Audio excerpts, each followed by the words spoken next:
ang Bombo Radio Philippines. Fully digitalized. Numero 1 sa balita, komentaryo, drama at serbisyo publiko. Bombo Radio Philippines. Bombo Radio Philippines. Ang inyong #1 at most trusted radio network in the country. Basta Radio Bombo! Oras sa Bombo Radio Iloilo, Philippine Standard Time, 51 minutos na nakaligad sa takna sining alas 11. Welcome sa pagpangalagad sa Bombo Anay sa Udto diri sa FM Bombo Radio Iloilo flagship station sang the #1 most trusted radio network kinakantang Bombo Radio Philippines. Adlaw kita karon sang Huwebes Hulyo 11 tuig 2024. Sang ihapon ini mo lang kanimo ang kurman Bombo Chama Blanco Hover. Sa mga nagapaw na dalaguan karon nga mga balita, Committee on Engineering nagtugda nga dapat magkooperar District Engineer Office sa Office of the Building Official sa pag-apply sa ila sining mga building permit. Ang obo magapagwa sa statement subong nga hapon. Sa dugang pa nga mga balita, Mandurriao, PNP nagpakigangon sa mga barangay sa din ginapahayag madamo ang mga Chinese national nga nagatiner. Update sa politika sa probinsya sa Iloilo. 5th District Congressman Raul Buboy Tupas wala pa makapakigangot sa kay Governor Toto kung luya gidman sini nga mangin busy gobernador. Sa iban pa nga mga talupang doon karon nga mga balita, investigasyon sa bahin sa paglutang sang India National sa distrito sang Mandurriao yara na sa 55%.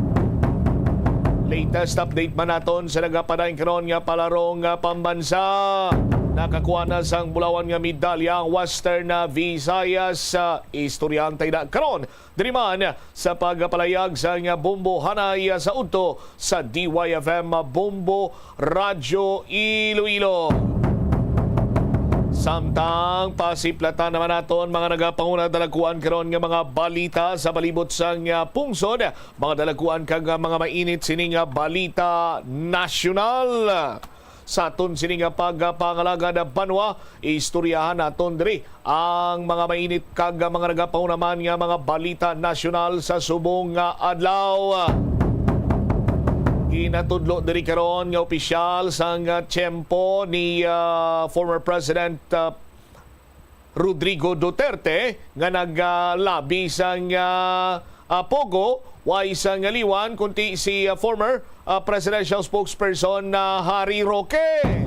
Ini ang ginatuad na banwa kahapon nga adlaw sang chief sang Philippine Amusement and Gaming Corporation o kung PAGCOR nga si Alejandro Tenco nga may nagpalapit sa iya sining talatapan agud nga ilabi ukon mabuligan ang isa ka Cassandra Leong may kantanan sa mga dapat kuno bayaran sang Lucky South 99 nga isa iya ka Philippine Offshore Gaming Operator ukon Pogo sa ginpanigan sining Senate Committee on Women Children or hearing sa Senate Committee on Women, Children, Family Relations and Gender Equality nga ginpamunuan ni Senator Risa Ontiveros.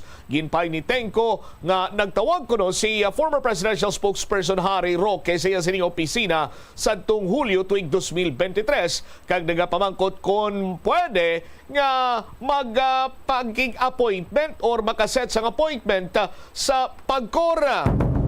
Si Roque man ang legal head sa Lucky South 99. Sa ikapat sining hearing sa komitiba, ginpatubang ni Tenco ang plastar, ginpatpat ni Tenco ang organizational chart.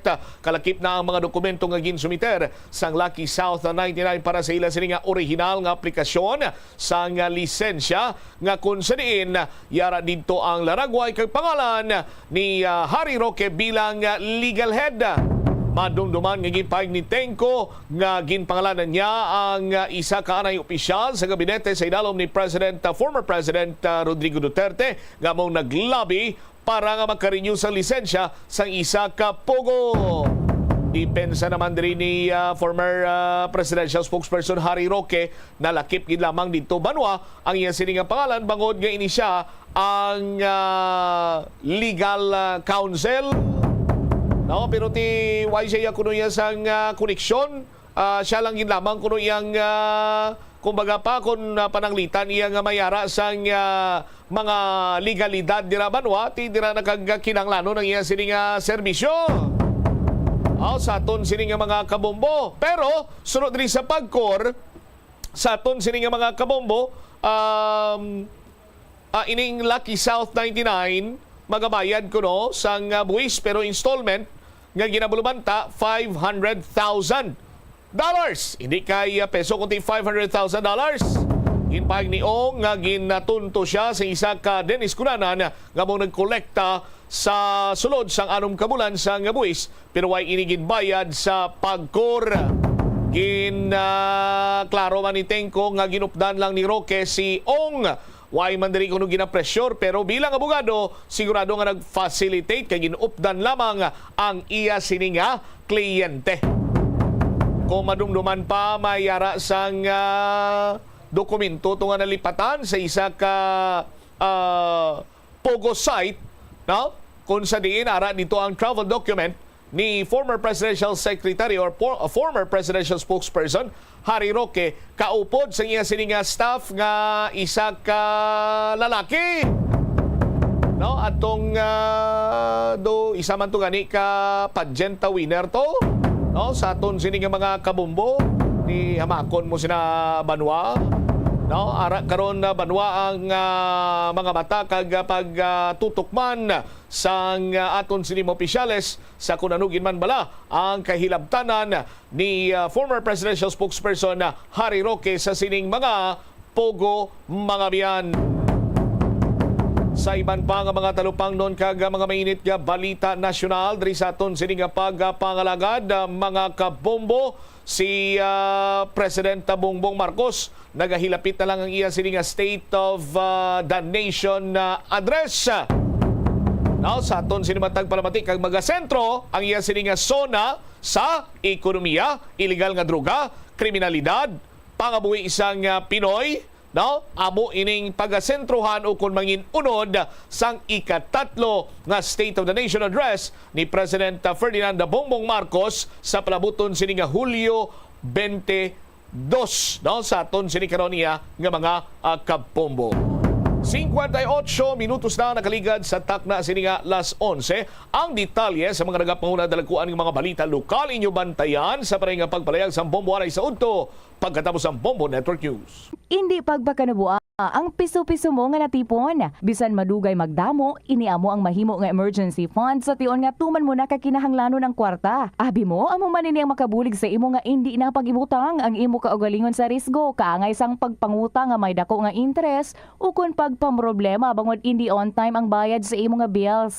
Ang imo man nga savings ang makapaligon sa imo nga saving security sa tion nga abi halimbawa madulaan ikaw sang obra. Ini nga pahanumdom ang ginadulong sa imo sang the number 1 and most trusted radio network in the country, Bombo Radio Philippines. Basta Radio Bombo!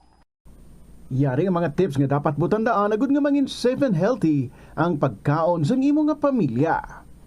Dapat nga tabunan mo gid pirmi ang mga pagkaon nga yara sa lamesa o kung ara sa imo kusina agud malikawan nga kadtuan ini sa mga insekto nga mahimo magresulta sa microbiological contamination. Gilayon nga ihabuoy ang mga napanos na nga mga pagkaon o kung ang ginasuspetsahan mo nga malapit na lang mapanos nga pagkaon. Ang pag-reheat o kung pag-recook sa sining mga pagkaon ang hindi makabulig. Gina-advise man ang paggamit gid sang serving spoons agud nga malikawan ang cross-contamination sa mga tawo nga nag-share sa mga pagkaon. Pagi sa paggamit sang serving spoon. 24. Sa ating mga headlines. Sa ating breaking news, 7.1 magnitude na lindol yumanig sa ilang bahagi ng Mindanao ayon sa Philippine Institute of Volcanology and Seismology. Department of Justice naman iginiit na hindi obligadong ilabas ang donors ng reward sa ikadadakip nga ng puganting si Pastor Apollo Kibuloy. Mga bagong butanteng nagpatala na sa 4.3 million na ayon sa report ng Commission on Elections. Ang halaga naman ng ipatatayong bagong gusali ng Senado sa Taguig posibleng umabot sa 27 billion pesos. At sa ating police report, 4 kataong naitalang patay. 2 naman ang nasagip sa naganap na landslide sa Antipolo ayon sa Bureau of Fire Protection. Sa ating balita sa ibayong dagat, ito hong live fire drill ng South Korea abay tinawag na suicidal hysteria ng North Korean presidential sister na si Kim Yo-jong. At sa ating palarong pambansa update, first gold medal ng Ilocos Region na iuwi ng first time joiner lamang dyan sa palarong pambansa 2024. At sa ating Paris Olympics mga kabombo, yung ito si Kawhi Leonard tuluyan ng umatras sa paglahok sa Paris Olympics. At live nationwide via satellite, dumako na tayo sa mga detalye ng ating mga balita. Niyanig mga kabombo, mga ka-Star Nation, ang 7.1 magnitude na lindol ang ilang parte ng Mindanao nitong Huwebes lamang. At ayon nga sa report ng Philippine Institute of Volcanology and Seismology, naramdaman ito kaninang alas 10:13 ng umaga. Natukoy naman ang epicenter na nasa 71 kilometro sa timog kanluran yan ng bahagi ng Kalamansig, Sultan Kudarat. Pailalim ito na 651 kilometro at tektonik ang pinagmulan.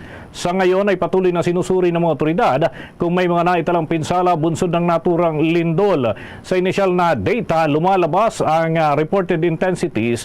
Yung intensity 4 na itala sa Jose Abad Santos, Davao Occidental. Intensity 3 ay record naman dyan sa Mati City, Davao Oriental at Glan, Sarangani Province. Ang intensity 2 na record sa Maragusan, Davao de Oro at Tagum City, Davao del Norte at Libungan, pati na sa Tulunan, Kiamba at Maitom at ganun din sa Malapatan sa Sarangani. Maging sa Coronadal City at General Santos City ay naitala rin ang intensity 2 at intensity 1 naman sa Davao City at maging sa Tandag at Lebak pati na dyan sa Sultan Kudarat ay nai-record ang intensity 1 na pagyanig mga kabombo, mga ka-Star Nation. So tabay tayo sa mga follow-up ng ating himpilan dyan sa bahagi ng Mindanao. Iba pang maiinit na balita sa oras na ito, aabot sa 4 na katao ang kumpirmadong nasawi habang 2 naman ang nasagip ng mga tauhan ng Bureau of Fire Protection Antipolo City Fire Station matapos nga ang naganap na landslide sa may Antipolo City sa lalawigan ng Rizal. Ayon sa Antipolo City Fire Station, naganap ang mismong insidente ng paghuhunga ng lupa sa Barangay de la Paz ng nasabing lungsod. Walang pagod aniya na nagtiyaga ang kanilang mga tauhan para mailigtas ang mga biktima sa naturang lugar. Tumagal ang nasabing operasyon ng halos 2 oras at nailigtas ho etong 2, ngunit patay na nang makuha ang 4 na katao. Nagpaabot naman ang paikiramay ang Bureau of Fire Protection sa mga naulilang pamilya ng mga biktima. Samantala patuloy naman ang sinasagawang investigasyon ngayon ng Antipolo City Police Station matapos na i-turn over sa kanila ang kasong ito. Sa karagdagan pa nating balita, nanindigan ng Department of Justice na wala silang obligasyon na ilantad pa sa publiko ang pagkakakilanlan ng bawat individual na nagambagan para mabuo ang 10 milyong piso na reward money sa makakapagturo sa kinaroroonan ni Kingdom of Jesus Christ founder Pastor Apollo C. Kibuloy. Tugon ito ng kagawaran, makaraang kwestiyonin ng kampo ni Kibuloy ang pagtanggap ng pera ng gobyerno mula sa pribadong sektor para gamiting pabuya laban sa nagtatagong pastor. Sinabi ni Department of Justice Undersecretary Raul Vasquez na mahirap gumawa ng haka-haka sa bagay na ito at tanging ang Department of Interior and Local Government ang siyang makakapagbigay linaw sa naturang usapin, ngunit yan ay option umano ng naturang kagawaran kung ito ay isa sa publiko nila o mananatiling sikreto. Sinabi rin ni Justice Undersecretary Jesse Hermogenes Andres na may obligasyon solusyon ang limang bahagi ng justice system ng ating bansa kasama ng komunidad upang matulungan ang pagbibigay ng hustisya. At yan ay may kinalaman sa tulong ng publiko sa ikadarakip ng sinumang individual na nagtatago upang ito ay mapanagot sa batas. Mahalaga rin ang papel ng komunidad para sa paggawad ng hustisya kaugnay ng alok na pabuya laban kay Kibuloy. May pabuya man o wala ay tungkulin din ng komunidad na bigyan ng pagkakataon ng inaakusahan na ipaliwanag ang kanyang panig at linisin ang kanyang pangalan kung talagang wala itong pagkakasala. Una nang inalmahan ng panig ni Kibuloy ang pagkakaroon ng patong sa ulo ng pastor dahil wala naman daw itong nalalabag na batas. Ayon pa sa naturang abogado ng kanilang kampo at ngayon ay nananatili naman ang pagtatago ng naturang puganting pastor. Samantala, umabot na sa 4.36 milyon ang kabuang bilang ng mga bagong botante na naghain ho ng kanilang registration sa Commission on Elections mula nang binuksan etong voter registration noong buwan ng Pebrero ng kasalukuyang taon. Mas marami ito sa mga bagong botante nga ay mga babae na umaabot sa mahigit 2.2 milyon habang aabot naman sa 2.1 milyon lamang etong mga nagparehistrong mga lalaking botante.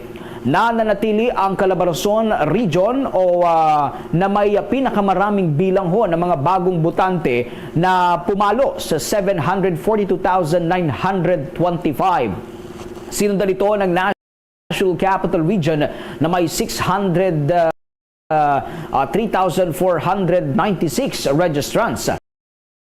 Pumangatlo ang Central Luzon na may 510,503 applicants, habang pang-apat naman ang Davao Region na nakakuha ng 255,213, habang pang-lima ang Central Visayas na mayroong kabuang 230,946.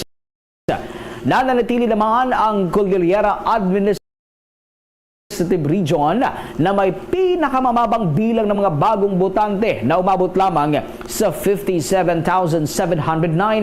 Paliwanag ni Commission on Election spokesman John Rex Laudianco, ang Cordillera ang may pinakamababang populasyon kumpara yan sa iba pang mga rehiyon dito sa ating bansa. Maliban dito, marami mga nakatira sa Cordillera ang nag-aaral sa Cagayan Valley at Ilocos Region na pinipiling magrehistro at bumoto lamang dito kaysa bumalik sa kanilang sariling mga lugar. Magtatagal mga kabombot ka Sir Nation ang voter registration hanggang Setyembre 30 ng kasalukuyang taon. Ako muna tayo dyan sa mataas na kapulungan ng Kongreso. Halaga ng pinapatayong bagong gusali dyan sa Taguig City na gagamiting tanggapan ng Senate of the Philippines ay maaari pa raw umabot ng 27 billion pesos ayon yan sa Department of Public Works and Highways. Yan at iba pa mga kaganapan dyan sa Senado. May balita si Bombo J. Galvez. Kinumpirma ng Department of Public Works and Highways na maaaring umabot sa 27 billion pesos ang halaga ng ipinapatayong bagong gusali ng Senado sa Fort Bonifacio, Taguig City. Sa ginagawang pagrepaso ng Senate Committee on Accounts sa new Senate Building Project, sinabi ni DPWH Assistant Secretary Antonio Molano Jr. na abutin ng 20 hanggang 27 billion pesos kabilang ang gastos sa lupa at ang inflationary cost. Sinabi ni Molano na nasa 20 hanggang 25% ang inflationary cost. Aabutin po ng 25 to 27 including the cost of land. Plus yung inflationary cost na po kasama po. Based dun sa kung inflationary cost po na 20-25%, no? Plus yung other value ng land. Yeah, based on the estimate po ng 25.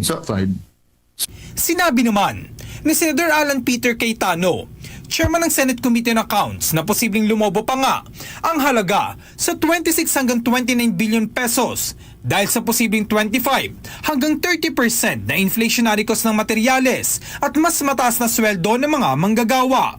Baliwala ang pinagtalunan nila ni Senadora Nancy Binay na halaga ng proyekto kung saan iginit niyang 23.3 billion pesos ang gagastusin habang ayon kay Binay, 21.7 billion pesos lamang. Upang mabigyang linaw ang sitwasyon, ibinigay ni Cayetano ang breakdown ng total budgetary cost ng proyekto at ang epekto ng paggamit ng conservative 20% inflationary cost na tinukoy ng ahensya. Dahil sa mga variation order, ibinahagi ni Cayetano na kasalukuyang tumaas sa 8.6 billion pesos ang estimated cost para sa Phase 1 mula sa original na estimated cost nito na 8.67 billion pesos. Bukod pa rito, sinabi rin ng senador na ang budgetary cost estimate ng Phase 2 ay maaari pang tumaas sa 2.375 billion pesos at ang 10.33 billion pesos halaga ng Phase 3 ay kasalukuyang sinusuri. 7.359 yung sa DP. Inaplayan lang natin ng 20% yon, pero tingin ko abot ng mga 30 yan 30 to 35%. So sa mas conservative sila 25 to 27 billion. Ako tingin ko kung hindi magbabago kung wala tayong babaguhin diyan baka 26 to 29 billion. Bago matapos ang ginagawang pagripaso, hiniling ni Cayetano sa ahensya na magsumite ng bagong cost estimate sa gagawin pang bahagi ng konstruksyon na ibabatay sa presyo ng mga materyales ngayong taon. Nais din ng senador na bumuo ng bagong organizational chart upang mas maging mabilis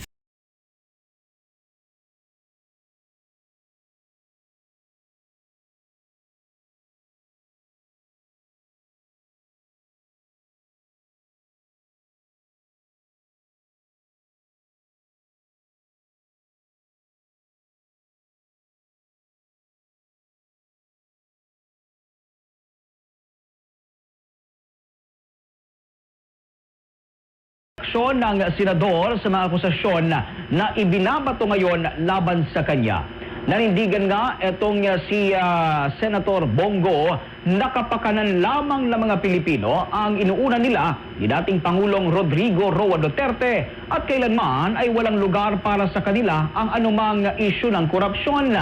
Lilinaw din ng senador na kailanman ay hindi siya nakialam o nag-impluwensya sa anumang transaksyon ng gobyerno. Tinek naman ng senador na hindi maapektuhan ang kanyang patuloy na paghahatid na tunay na serbisyo. Ng senador na hindi maapektuhan ang kanyang patuloy na paghahatid na tunay na serbisyo ang paninirang ibinabato laban sa kanya. Sa mga dagdag nating balita, nagkokomento ng Korte Suprema sina Pangulong Ferdinand Bongbong Marcos Jr., Executive Secretary Lucas Bersamin at iba pang mataas na opisyal ng pamahalaan para sagutin ang petisyon na kumukwestiyon sa constitutionality ng Executive Order No. 62 na nagpapababa sa taripa ng bigas. Kabilang din sa mga pinasasagot ay sina National Economic and Development Authority Secretary Arsenio Balisacan at Tariff Commission Chairperson Marilu Mendoza. Ayon kay Supreme Court spokesperson Camille Ting, ay kinakailangang mailatag ng mga naturang opisyal ang kanilang sagot sa loob ng 10 araw.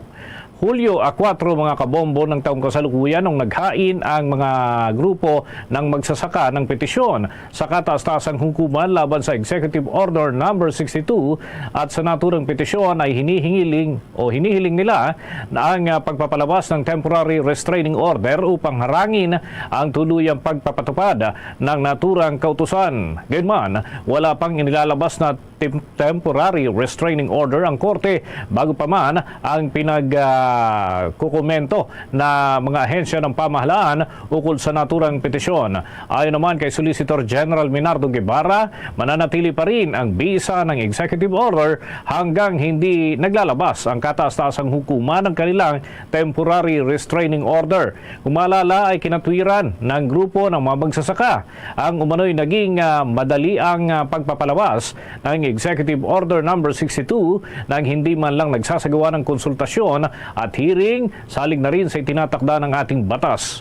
Una na rin sinabi ng grupo ng mga magsasaka ng industriya ng agrikultura, yung kilala sa tawag na SINAG, na pinag-aaralan na nito ang paghahain ng kasong administratibo at kriminal laban sa ilang opisyal na namahagi ng mga ipinapatupad na Executive Order number 62 at kung ano pa ang naging papel sa pagpapatupad ng naturang direktiba. Ang pagbaba sa taripa ng mga inaangkat na bigas ay bahagi umano ng pagnanais ng pamahalaan na mapababa rin ang presyo ng bigas sa ating bansa ng hanggang 5 piso kada kilo na rollback para po sa presyo ng mga produktong bigas. Gayunman ay pinupuna ng maraming grupo ng mga magsasaka ang naturang hakbang dahil sa posible umano na samantalahin din ito ng mga importer maging ang mga bansa kung saan ay inaangkat ang mga bigas na napupunta dito sa ating merkado.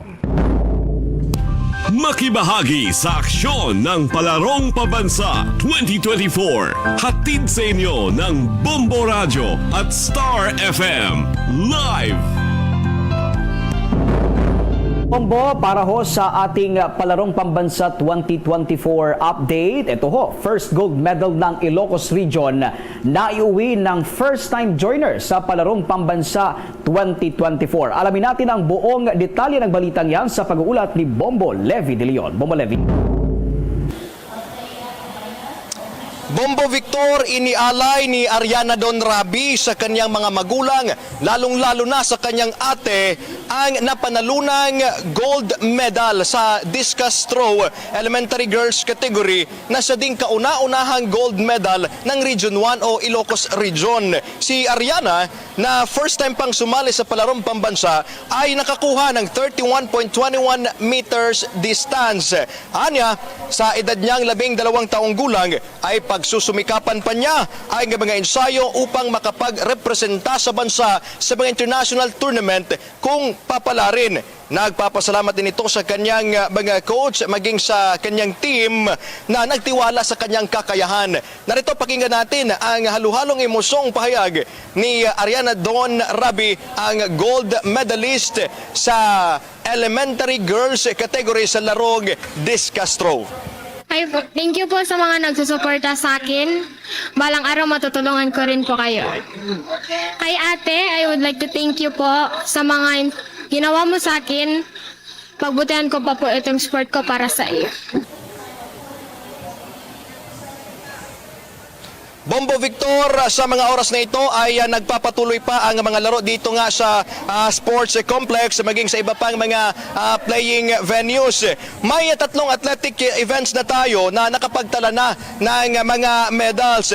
Sa discus throw nga, elementary girls category ay nakuha ng Region 1 o Ilocos Region na yun nga si Ariana Don Rabi. At sa long jump elementary boys, nakuha naman yan ng Region 3 or ng Central Luzon, 6.14 meters ho at nakapagtala na ng new record sa Palarong Pambansa. Yun ho ay si Jane Kurt Cantor at ang isa pang nakapagtala na ng mga medals ay itong 3,000 meters run secondary girls category na nakuha naman ng Central Visayas na si Asia Paraase. Bombo Victor. Okay, Bombo Levi, nice ko lamang maitanong, doon sa mga video na pinadala ninyo, may mga nakapayong. Kumusta ba yung lagay ng panahon dyan sa Cebu City ngayon? Dahil nitong mga nakalipas na araw, may mga pag-ulan at umabot pa sa pagbaha doon sa ilang area, Bombo Levi. Alright, so sa pagkakataong ito, Bombo Dennis, dito sa may left side ko, medyo makulimlim. At dito naman, may makulimlim din na portion dito sa aking right side. At kanina nga lang, bandang 10:30 to 11:30 a.m. Bombo Dennis, ay umulan bigla, no? At yung kakaumpisa pa lang ng laro natin sa athletics, nakita natin na maganda naman yung panahon, pero may biglaang pagulan, Bombo Dennis. That's why yung ibang laro natin ay medyo affected yung mga atleta natin, kagaya na lang kanina sa mga discus throw, ito ngang long jump at high jump, so naabutan ho sila. At kanina dito sa ating mga hits or mga preliminary events dito sa mga 1,000 meter run, 3,000 meter run, maging sa 200, 300 and 100 meter runs per category ho yan, secondary, elementary, girls and boys. So kanina nga naabutan ho sila ng pagulan, Bombo Dennis. At sa ngayon medyo kalmado na ho ang panahon natin, Bombo Dennis. Yun nga lang, medyo may mga makulimlim pa rin na portion dito. Okay, si Bombo Victor may tanong din. Bombo Vic? Bombo Levy, kumustahin ko lamang yung mga medic team na naka-standby dyan sa lugar kung saan dinaraos nga itong palarong pambansa, at para naman na mabigyan ng lunas itong mga athletic natin na nagkaroon ho ng injured. Sa ngayon, Bombo Levy, ilan na ba ito man itatalang na injured dito sa nagpapatuloy nga na palarong pambansa 2024? Alright, Bombo Victor, ang good thing din may mga puwersa talaga tayo na nakantabay lang dito sa may gilid dito sa finish area, no, ng ating athletics, partikular na itong mga long distance na mga meter run, ay nandito ang puwersa ng medical team or medic team natin. At sa ating nakita kanina, wala namang na-injured. Yun nga lang, may ilan na medyo nahimatay at kaagad namang dinala, no, dito sa may nakasentro dito na kumbaga pa booth, no, ng mga medic team. At yun, may mga folding beds sila dito, more than 10 or less than 20 folding beds na kaagad namang nabigyan ng lunas yung mga nahimatay natin na mga atleta, Bombovic. At wala naman so far na na-injured talaga, no, base sa ating monitoring kanina, Bombo Dennis. And sa lahat ng mga sporting events, present ho ang pwersa ng ating medic team, Bombo Victor. Sige, maraming salamat, Bombo Levy. Yan ang latest update mula dito sa Cebu City Sports Center. Para sa palarong pambansa coverage ng Bombo Radio at Star FM, ito si Bombo Levy de Leon para sa #1 and most trusted radio network in the country, Bombo Radio Philippines. Basta Radio, Bombo! Bombo Sports News. Para sa mga fans ng two-time NBA champion na si Kawhi Leonard, tuluyan na po itong umatras para sa Paris Olympics, at yan ay dahil sa problema sa kanyang kalusugan. Sa inilabas nga na official statement ng United States Basketball ay napagdesisyonan umano ng Team USA at Los Angeles Clippers na kasalukuyan namang team na kinabibilangan itong si Kawhi na hindi na muna siya maglalaro sa Olympics at unahin muna ang kanyang kalusugan para naman sa susunod na season ng NBA. Nagpasalamat din ang Team USA sa pagpupursigi ng tinaguriang The Claw at ginugol ang ilang linggo para naman sa paghahanda sana dito sa Olympic Games kasama ang katatapos lamang na training camp. Papalitan naman itong si Leonard ng NBA champion at Boston Celtics guard na si Derek White. Si White, mga kabombo, ang ika-4 na scorer ng Boston Celtics sa kanilang nakalipas na championship game. Hawak niya ay 15.2 points per game gamit naman ang episyenteng 39.2% na shooting sa 3-point line. Nakasali rin si White sa all-defensive second team ng NBA. Mula sa original na 12 members ng Team USA, tanging si Kawhi ang opisyal na umalis sa kupunan, habang nananatili naman ang ilan pang mga players sa kabila ng ang ilan daw dito ay may mga pananakit din ng binti na nararanasan gaya ni Kevin Durant, ngunit nananatili pa rin. So antabayanan, mga kabombo, mga ka-Star Nation, ang iba pang mga updates sa ating papalapit na Paris Olympics, lalo na sa larangan ng basketball. Want to know what makes Enhypen's performances so explosive? Dunkin' Choco Bang! Yeah! Explosive bawat bite kasi chocolate-coated na, Bavarian-filled pa. Explosive ang flavors kasi may 3 banging toppings na. Big Bang BTN, and Big Bang Nutty.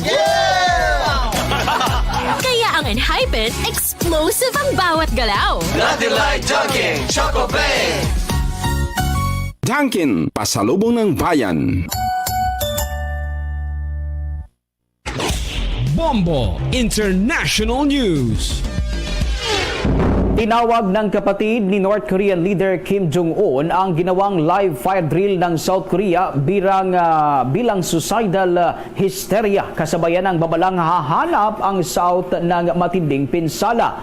Ginawa ng presidential sister ang naturang babala kasabay na rin ng resumption ng South Korea sa kanilang firing exercises malapit lamang sa border ng dalawang Korea. Kinwestiyon din ito kung bakit isinagawa ang drill malapit lamang sa kanilang mga border. Ayon sa presidential sister, kung matutukoy ng North Korea na ang ginawang drill ng South Korea ay paglabag sa soberanya nito at ang ginagawang drill ay katumbas ng declaration of war, tiyak aniyang tutugon din ang militar ng North Korea. Nakahandaan niya na ang kanilang armed forces na gawin ang misyon at duty nito salig sa itinakda ng kanilang saligang batas. Sa kabilang banda naman, abay nanindigan ang Defense Ministry ng South Korea at iginiit na magpapatuloy ang live fire drill. Batay na rin yan sa nauna ng itinakda ng kanilang pamahalaan. Gayunpaman, hindi tinukoy ng Defense Ministry kung saan pa ipagpapatuloy nga o kung kailan muling itutuloy ang naturang aktibidad. Sa iba pang balita, nananatiling nasa ilalim ng sistema ng Contractual Employment Scheme ang mahigit 23 million workers at batay nga sa data ng Federation of Free Workers. Ang mga ito mga kabombo ay sa ilalim ng private sector kung saan ay ginagamit ang contractual basis na ENDO. At yung iba ay tinatawag yan na 555 o kaya yung sinusuplayan ng mga manpower agency at mga kooperatiba. Marami sa mga ito ayon pa sa grupo ang nasa Metro Manila, Central Luzon at Calabarzon Region o dyan sa Southern Tagalog. Ang contractualization mga kabombo ay isang sitwasyon kung saan ang isang kumpanya ay magha-hire ng mga manggagawa sa pamamagitan ng fixed term na basis sa halip na gawing regular na mga empleyado ang mga ito. Ang ENDO ay isang uri ng contractualization kung saan ay bibigyan lamang ng kumpanya ang mga manggagawa ng temporary employment na nagtatagal ng hindi bababa sa 6 na buwan. Kaugnay nito ay hiniling ng naturang grupo kay Pangulong Ferdinand Bongbong Marcos Jr. na tugunan ang problema sa contractualization para naman mapabuti ang job security ng ating mga manggagawang Pinoy sa buong bansa. Samantala, umabot na sa 2.8 million ang kabuang bilang ng mga international tourists na naitala ng Department of Tourism sa unang bahagi ng kasalukuyang taon.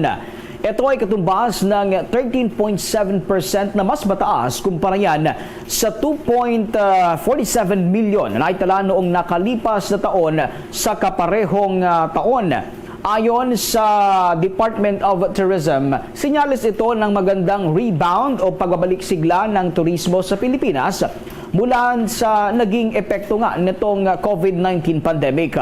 Una nang nakapagtala ang Department of Tourism ng 93% na recovery rate noong 2023 sa ilalim yan ng international tourism na nagpapakita ng matagumpayang hakbang upang tuluyang maibalik ang dating sigla ng turismo sa bansa.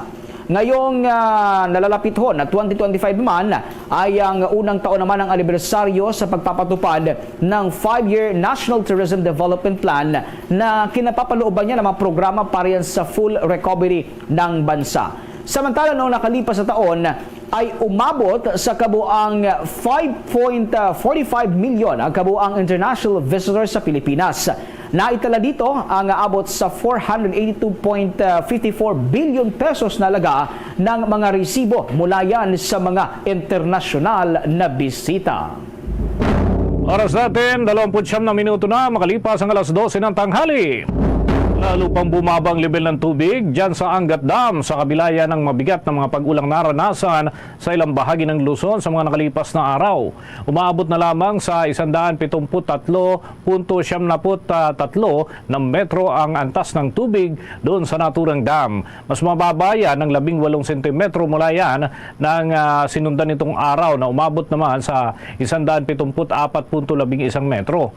Ang kasalukuyang level mga kabombo ay mas mababa kumpara doon sa operating level na 180 meters at kumpara yan sa normal nga na high water level ng Angat Dam ay malayo na mas mababa talaga ang kasalukuyang level na hanggang 36 na metro.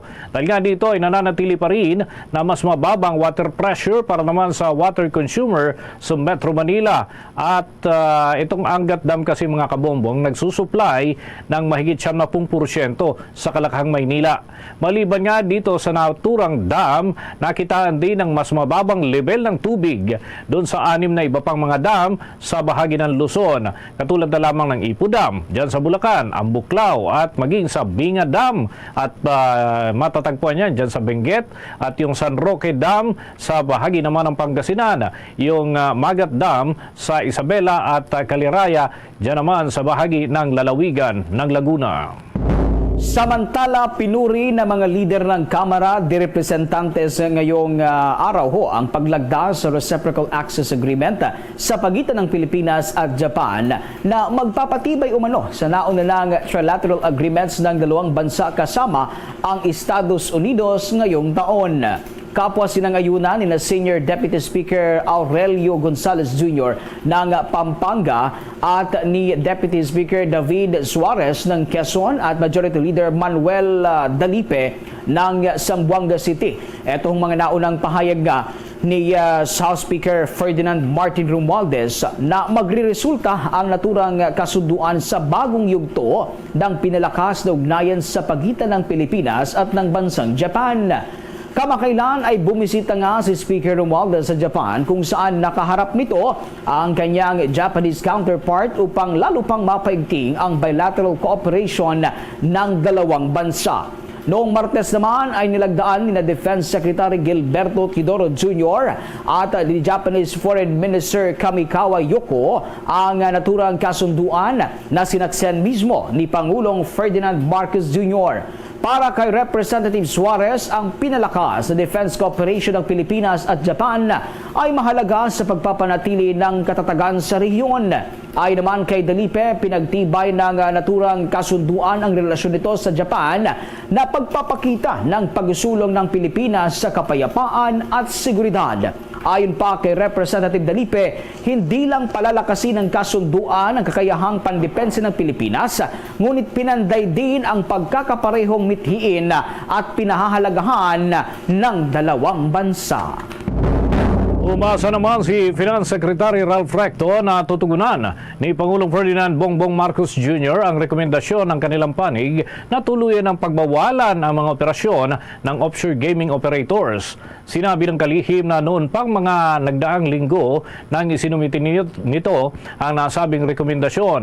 Dagdag pa ng kalihim na ang isang malaking problema ngayon ay ang pagpapatakbo ng Philippine offshore gaming operators, kaya marapat lamang na itigil na lamang ito dahil mas malaki ang nagiging problema na inihahatid sa ating bansa. Hindi nito idinitalye ang kanyang rekomendasyon kung anong mga nakatala, pero nauna nang sinabi ng opisyal na hindi siya nagsusulong ng mga pagsusugal dito sa Pilipinas. Samantala mga kabombo, tinumbok ngayong araw ni Pangulong Ferdinand Marcos Jr. ang Region 4A o itong Calabarzon Region para mamahagi ng tulong sa mga magsasaka at mga mangingisda sa kanilang pamilya lubhang naapektuhan nga nitong nagdaang El Nino sa mga nagdaang buwan ho ng kasalukuyang taon. Ang tulong pinansyal na ito mga kabombo ay mula yan sa Presidential Assistance Funds. Mismong si Pangulong Ferdinand Marcos Jr. ang namahagi ng tig 10,000 pesos sa 30 benepisyaryo mula yan sa probinsya ng Batangas, Laguna at Quezon, kasama na ang probinsya ng Cavite.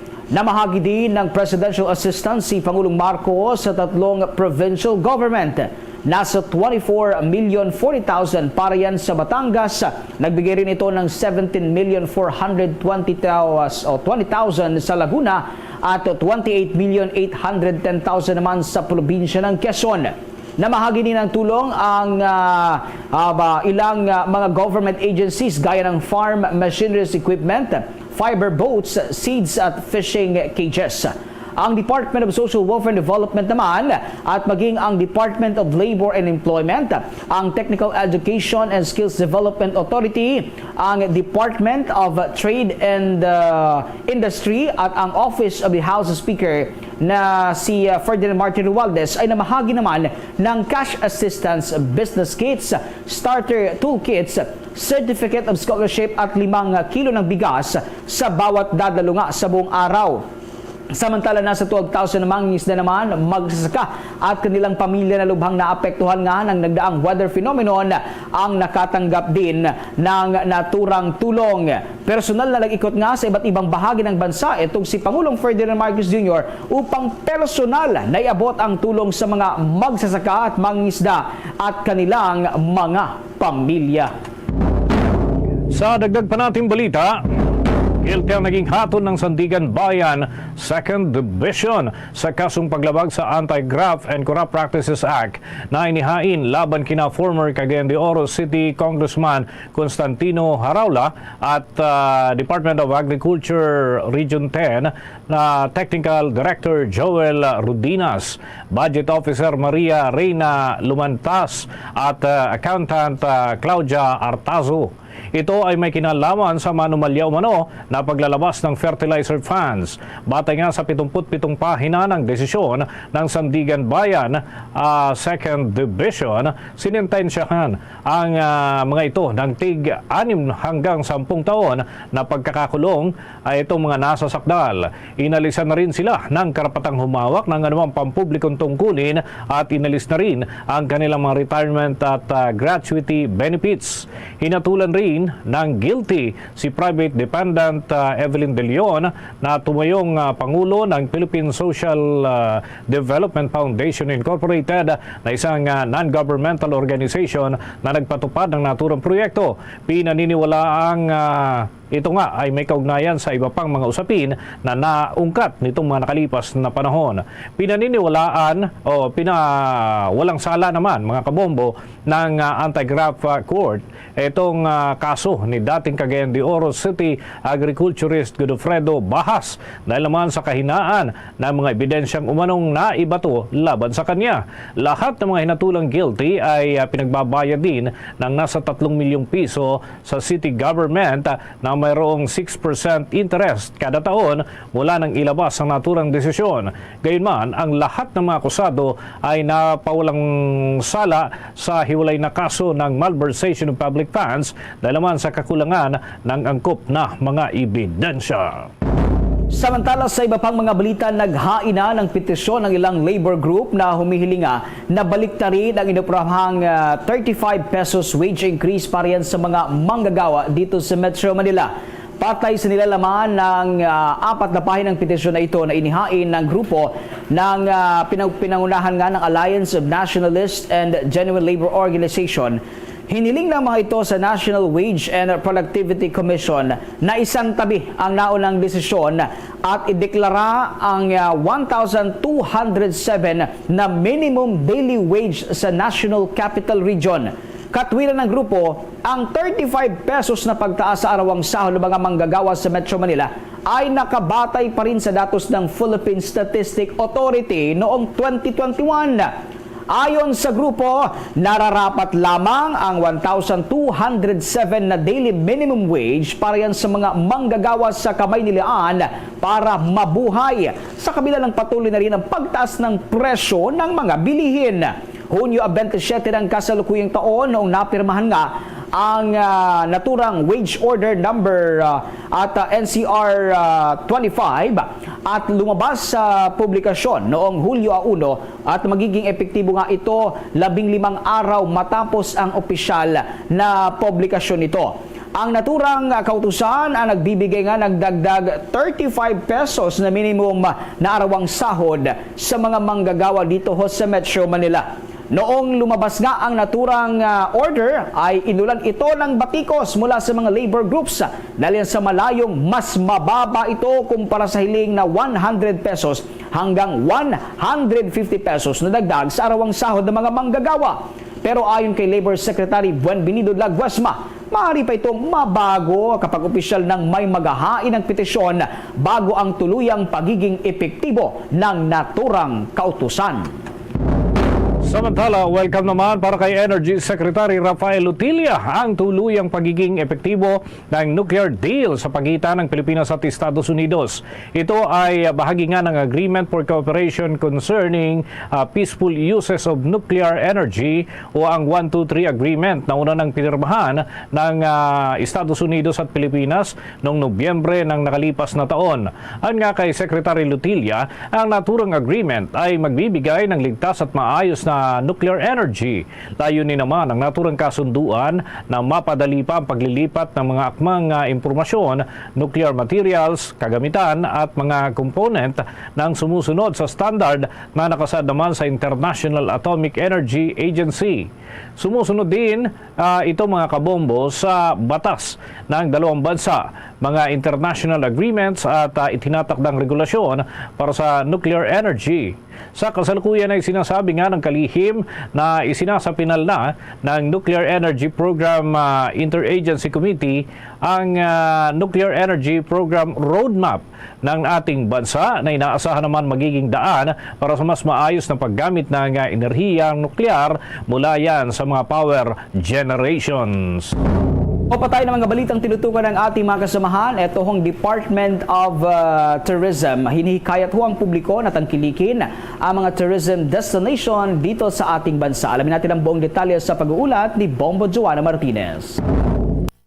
Hinihikayat ng Department of Tourism ang mga Pilipino na tangkilikin ang sariling tourist destination na ipinagmamalaki rito sa Pilipinas. Ito ay may kaugnayan sa ilang mga issue na mas inuunang pinupuntahan at binibisita ng ating mga kababayang Pilipino ang turismo sa ibang bansa kaysa sa sariling atin. Ayon kay Department of Tourism National Capital Region, Regional Director Sherdin Zabala Batin, mahalaga raw na suportahan ito dahil malaki raw ang naitulong ng domestic economy noong bumabawi ang bansa mula sa pagkakalugmok noong kasagsagan ng COVID-19 pandemic. We encourage talaga our kapwa Pilipinos to patronize our tourism destinations. Maging curious tayo sa sarili nating bansa, maging mas excited tayo, see the different communities, visit and learn from our indigenous peoples outside Metro Manila, in Visayas, Mindanao, in Northern Luzon. There's so many things that you can learn. Dahil nga rito, mas kinikilala nila ang sariling atin at sa katunayan, maging ang serbisyo at produkto na gawang lokal ay kanila ring sinusuportahan. Lubos nilang ipinagmamalaki ito at karamihan nga sa kanila ay nakasuot ng traditional weaves na gawa ng iba't ibang katutubong grupo at komunidad sa ating bansa. Ilan sa kanilang personal na suot ay ang produkto ng Ilocos na Inabel, habang ang kanilang mga kasamahan naman ay nakasuot ng yakan na produkto ng Zamboanga at marami pang iba. Sa pamamagitan daw ng pagsusuot nito ay naipapakita nila ang kanilang suporta at gayon din ang pagtulong nila upang mas mahikayat pa ang mga Pilipino na bisitahin ang kanilang mga lugar at upang mas matuto pa ng iba't ibang heritage, culture at iba pang paraan nila kung paano ginagawa ang naturang traditional weaves gamit ang sarili nilang fabric. Samantala, siniguro naman ng Department of Tourism na patuloy sila sa pagsasagawa ng iba pang mga proyekto at programa upang mas makilala pa at yumabong ang turismo ng Pilipinas. Para sa Bombo Network News, Bombo Joanna Martinez nag-uulat para sa #1 and most trusted radio network in the country, Bombo Radio Philippines. Basta Radio, Bombo! Para sa atin sa buong kapuluan, 17 minuto bago sumapit ang 1:00 ng hapon. Time check was brought to you by Dunkin', pasalubong ng bayan. Samantala mga kabombo, nagpapatuloy ang mga aktibidad ng dumating na nga doon sa Australia. Itong nasa 162 na strong contingent ng Pilipinas, partikular na ng Philippine Air Force na binubuo naman ng highly trained pilots at mga personnel mula sa iba't ibang unit. Yan ay para lumahok sa Pitch Black 2024 at ang mga ito ay dumating yung unang batch ng contingent noon pang 7 ng Hulyo ng taong kasalukuyan na sinunda naman ang pangunahing contingent kahapon na Hulyo 10 ng taong kasalukuyan. Sakay na yan ng isang Philippine Air Force C-130 Tactical Transport Aircraft. Kasama sa mga dumating ang pangunahing contingent nga, yung 4 na FA-50 Philippine fighter jet. Ang Philippine contingent ay formal na tinanggap ni Air Force Commander Pete Robinson at ng iba pang mga opisyal doon sa kanilang pagdating sa Royal Australian Air Force Base sa Darwin Air Base. Noong 8 ng Hulyo mga kabombo, pinangunahan ni Philippine Air Force Commanding General Lieutenant General Stephen Pareño ng Philippine Air Force ang send-off ceremony para naman sa contingent ng ating bansa na pinangunahan ni Contingent Commander Colonel Randy M. Pascua, Deputy Wing Commander ng 5th Fighter Wing. Binigyang diin ni Lieutenant General Pareño ang partisipasyon ng Philippine Air Force sa Pitch Black exercise ay patunay sa dedikasyon ng hukbo para naman sa pag-develop ng patina ng kasanayan at capabilities sa pagpapaigting pa ng international partnerships. Nasa 20 bansa ang kalahok sa Pitch Black exercise dito po sa naturang aktibidad na magsisimula sa 12 ng Agosto o magsisimula sa 12 ng Hulyo at magtatapos sa Agosto 2 ng taong kasalukuyan. May tuturing ito mga kabombo na makasaysayan itong nasabing exercise dahil ito ang kauna-unahang pagkakataon ng Philippine Air Force ay nagpadala ng aircraft sa abroad para naman sa isang international exercise. May kinalaman pa rin dito sa ating mga pagsasanay na ginagawa ng Philippine Air Force at ng mga kaalyado nating bansa sa iba't ibang dako ng mundo. Bombo Police Report.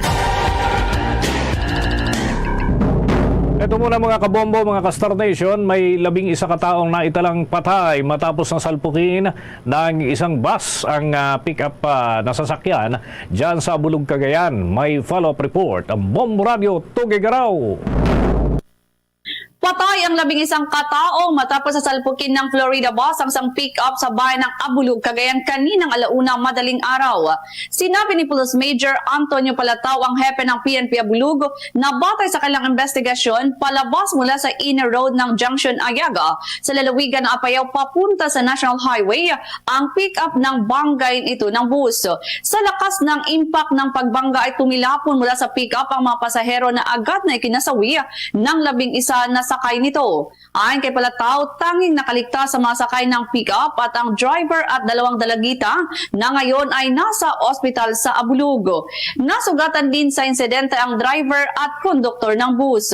Sinabi ni Palatao na galing sa Lamay sa Santa Marcela, Apayao ang mga sakay ng nasabing pick-up. Labas siya ng highway, itong Florida naman paparating galing north direction papuntang south direction. Mabilis ang takbo ng Florida, siyempre highway ito at mga ganong oras wala na masyadong sakyan sa daan. Paglabas ng pickup, nabangga ng Florida. Base sa pad ng driver ng Florida, biglang sumulpot. Sabi niya, may posibilidad na mabilis din yung takbo ng pickup. At yan ang balita mula dito sa Bombo Radio Tugigaraw para sa Bombo Network News. Ako si Bombo Ruby Awoy Ibay nag-uulat para sa number 1 and most trusted radio network in the country, Bombo Radio Philippines, sa Basta Radio. Bombo! Ako na muna tayo dyan mga kabombo sa bahagi ng Mindanao dahil may naitalang malakas na pagyanig, 7.1 magnitude itong lindol at kumustahin natin ang naging epekto dyan sa mga residente sa mga naapektuhan lugar. May balita ang Bombo Radio Johnson. Kaagad na naglibota ang mga personahe ng City Disaster Risk Reduction and Management Council dito sa lungsod matapos ang naramdamang pagyanig bandang alas 10:13 kaninang umaga. Ito'y kasunod ng magnitude 7.1 na lindol na yumanig sa Sultan Kudarata. Ayon sa Philippine Institute of Volcanology and Seismology, sa tala ng PHIVOLCS, nangyari ang lindol na tectonic ang pinagmulan at namataan ang epicenter nito 133 kilometers ang layo sa timog kanluran ng Palimbang na may lalim na 722 kilometers. Naiulat ang intensity 1 sa Davao City, Tantangan, South Cotabato, maging sa Libak, Sultan Kudarata. Intensity 2 naman sa Maragusan, Davao de Oro, Tagum City, Davao del Norte, Libungan at Tulunan sa Cotabato, Kiambam, Maitom, Malapatan sa Sarangani Province, Coronadal City sa South Cotabato at dito sa Jensan ay intensity 2 rin ang naramdaman. Intensity 3 sa Mate City, Davao Oriental at Glan, Sarangani Province.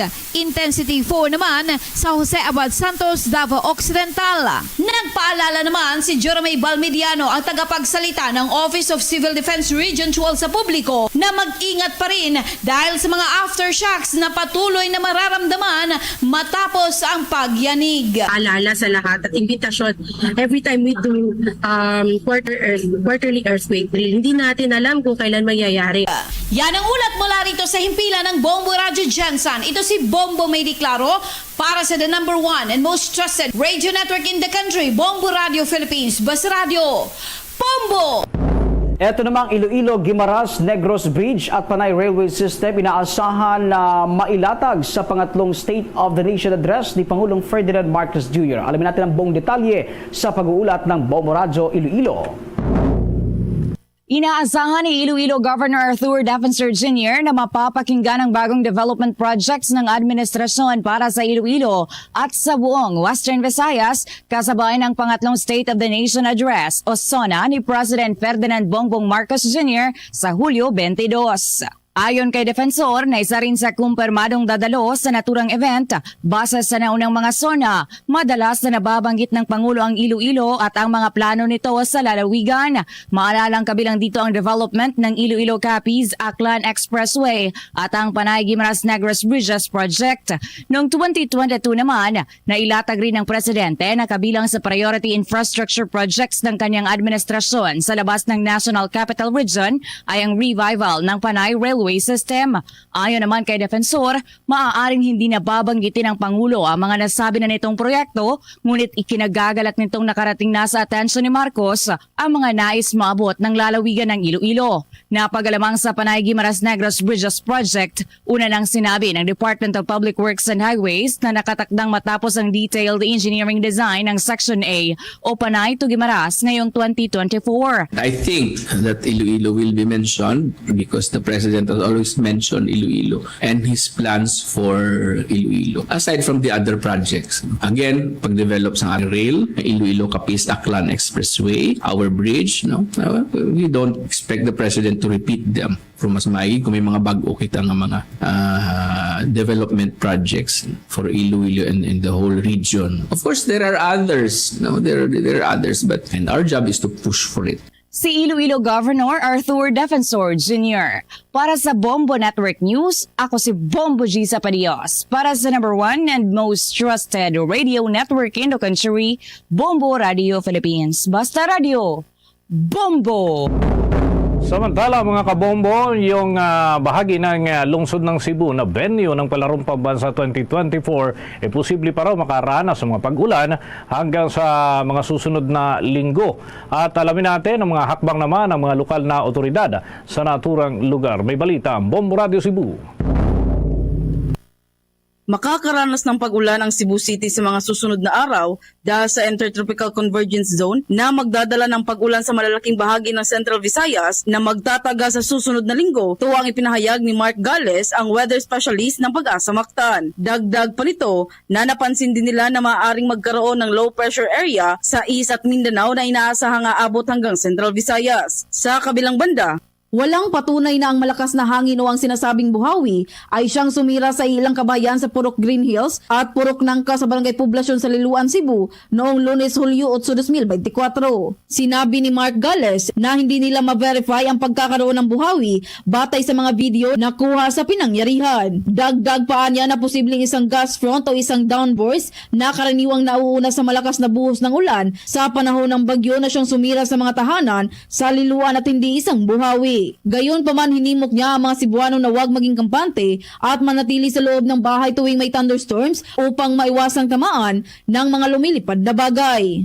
Central Visayas, so expect yapon ta diri sa Metro Cebu nga muulan all throughout the day na around moderate to heavy rain showers or thunderstorm ITCZ. Around 5.5 to 30 millimeters around moderate na rain sa Metro Cebu na notable area atong gitawag saturated na posible gid ang baha. Ating napakinggan si Mark Gales, isang weather specialist sa Pag-asa Mactan. Mula rito sa lungsod Luigan ng Cebu, Bombo John Nakanyati para sa number 1 and most trusted radio network in the country, Bombo Radio Philippines. Basta Radio, Bombo.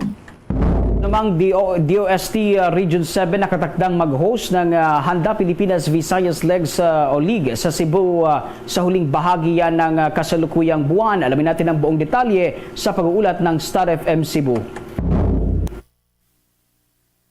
Nakatakdang mag-host ang Department of Science and Technology 7 ng Handa Pilipinas Visayas Leg ngayong Hulyo 24 hanggang 26 sa isang sikat na hotel sa Barangay Lahog nitong lungsod ng Cebu.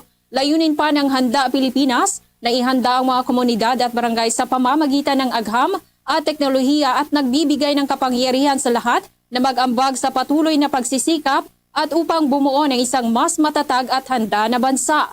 Inihayag ni Department of Science and Technology 7 Officer in Charge Engineer Adrian Cruz na kaugnay ng naturang aktibidad ay dadalhin ng ahensya dito ang mga national level na exhibits at mga DOST developed na mga teknolohiya mula sa Central Office. Sinabi pa ni Cruz na hindi lamang mga attached agencies kundi maging mga aktibong partners nito sa disaster risk reduction and management ang lalahok sa forum, exhibits at pagbabahagi ng mga karanasan at kadalubhasaan. Isa pa niya sa kanilang pangunahing forum ay ang Maghanda Forum kung saan ang mga communication hazards, mga risk at lahat ng iba pang mga bagay ay ipapaliwanag sa termino ng karaniwang tao sa mga disaster risk reduction and management officers. Sinabi pa ni Cruz na ang mga ito'y kanilang pinaka-target at prioridad sa lahat ng lokal na pamahalaan sa Visayas Region. Dagdag pa nito na asahan umano ang full pack event dahil bukod sa Regions 6, 7 at 8 ay nagpahayag umano ng interes na dumalo sa aktibidad ang ilang LGU sa Southern Luzon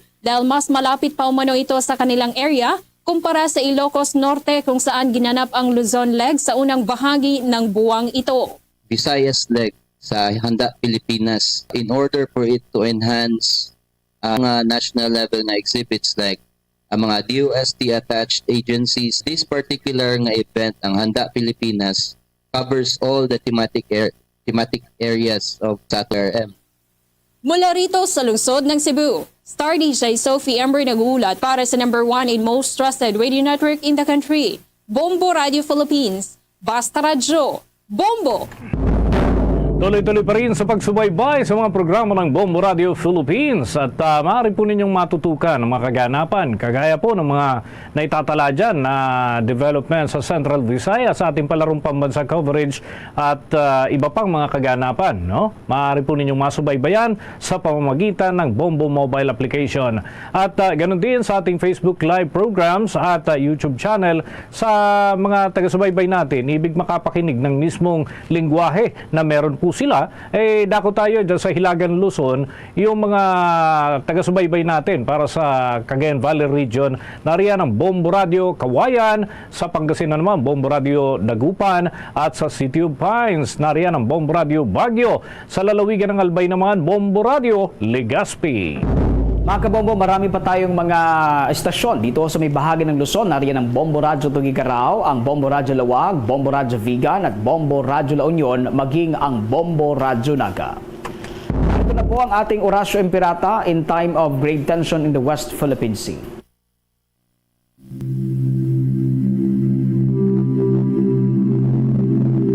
Our Lord God Almighty, maker of heaven and earth, the sky and the seas, Look kindly on us, your children of the Philippine Islands, our home, now beset with tensions over our West Philippine Sea. We pray to you for peace over the part of our islands and waters. We pray that questions over it may be resolved through justice and respect for people's rights. We pray that no harm be done to our marine creatures and habitat. We pray that our fellow Filipinos protecting our islands and seas be kept from natural and man-made disasters. Loving God, you are a wonderful creator, our generous provider of good things. Send your Holy Spirit of wisdom and understanding to our leaders that they resolve this crisis with courage and the spirit of dialogue. Help us to remain faithful to your word and obedient to your will always. This we ask through Christ our Lord. Amen.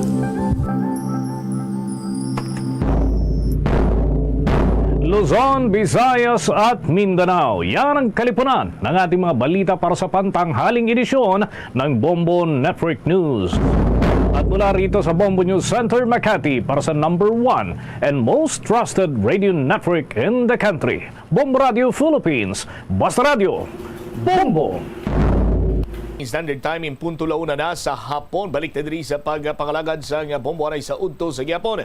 Kumpuni mo Bombo Chama Blanco Hovera.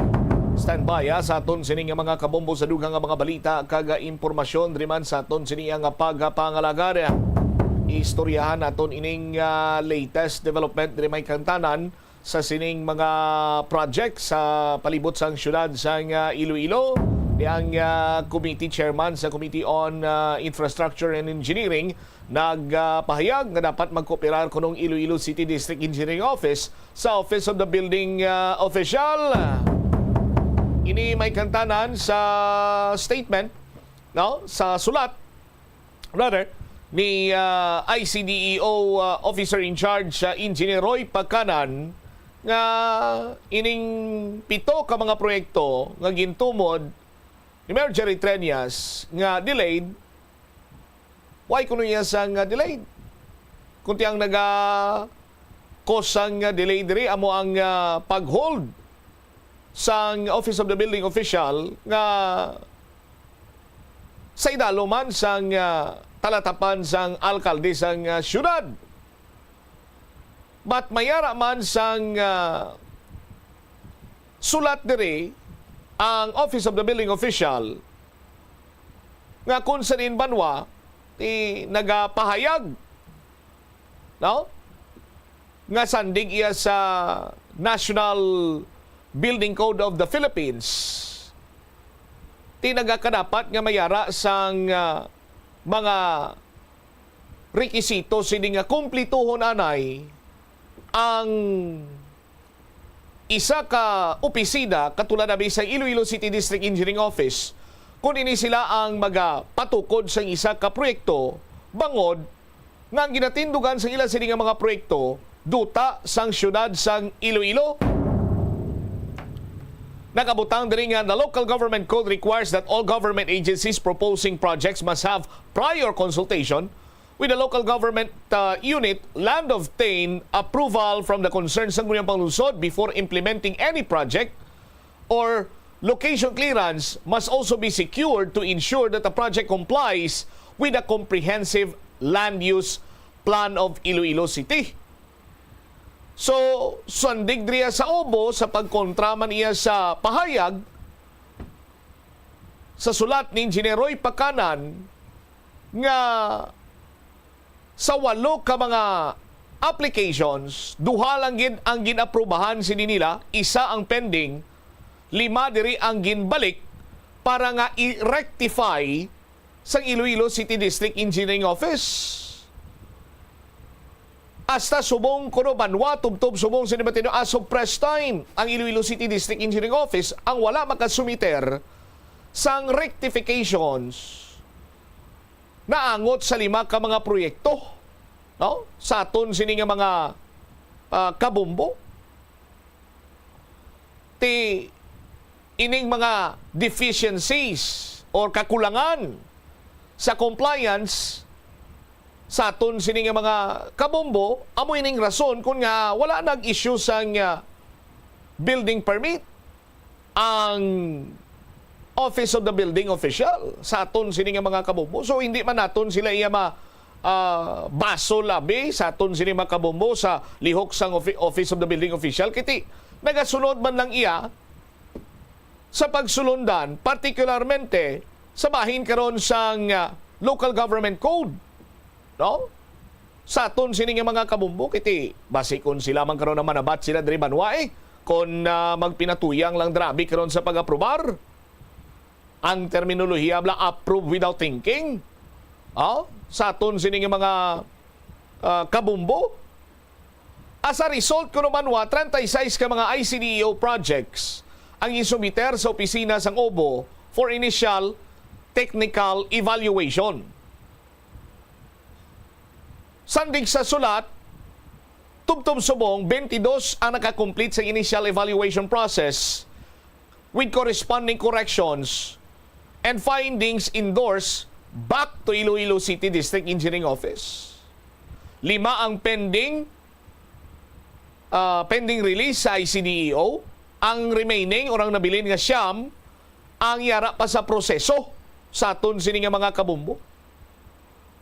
Panindugan sa Office of the Building Official nga tubtob subong ang Iloilo City District Engineering Office ang wala makasumiter sa anuman nga application for building permit issuance sa 22 ka mga proyekto nga initially nakapasar sa technical evaluation process. Sa aton sini nga mga kabombo. Tibangod sini ang delay sa pagpadayon sa komplisyon sa proyekto sa Iloilo City District Engineering Office bangod sa mga masunod: failure of the project proponent to rectify technical or documentary deficiencies found in projects with pending building permit applications, failure to secure the necessary consent of the lot owner where these projects are or will be constructed, ukon pila ka mga proyekto wala maka-secure o kung maka-apply sang building permit mga biyan sa pangkabilugan. In fact, some of mga projects have already commenced construction, are nearing completion, or already exist without the necessary building permit. Inibanwa ang sulat pirmado ni Attorney Manuel Magsanaw or Magsanwa, Attorney Manuel M. Magsanwa, Magsanwa Jr. ang counsel sa Office of the Building Official and noted by Engineer Mavi Gustilo among City Building Official.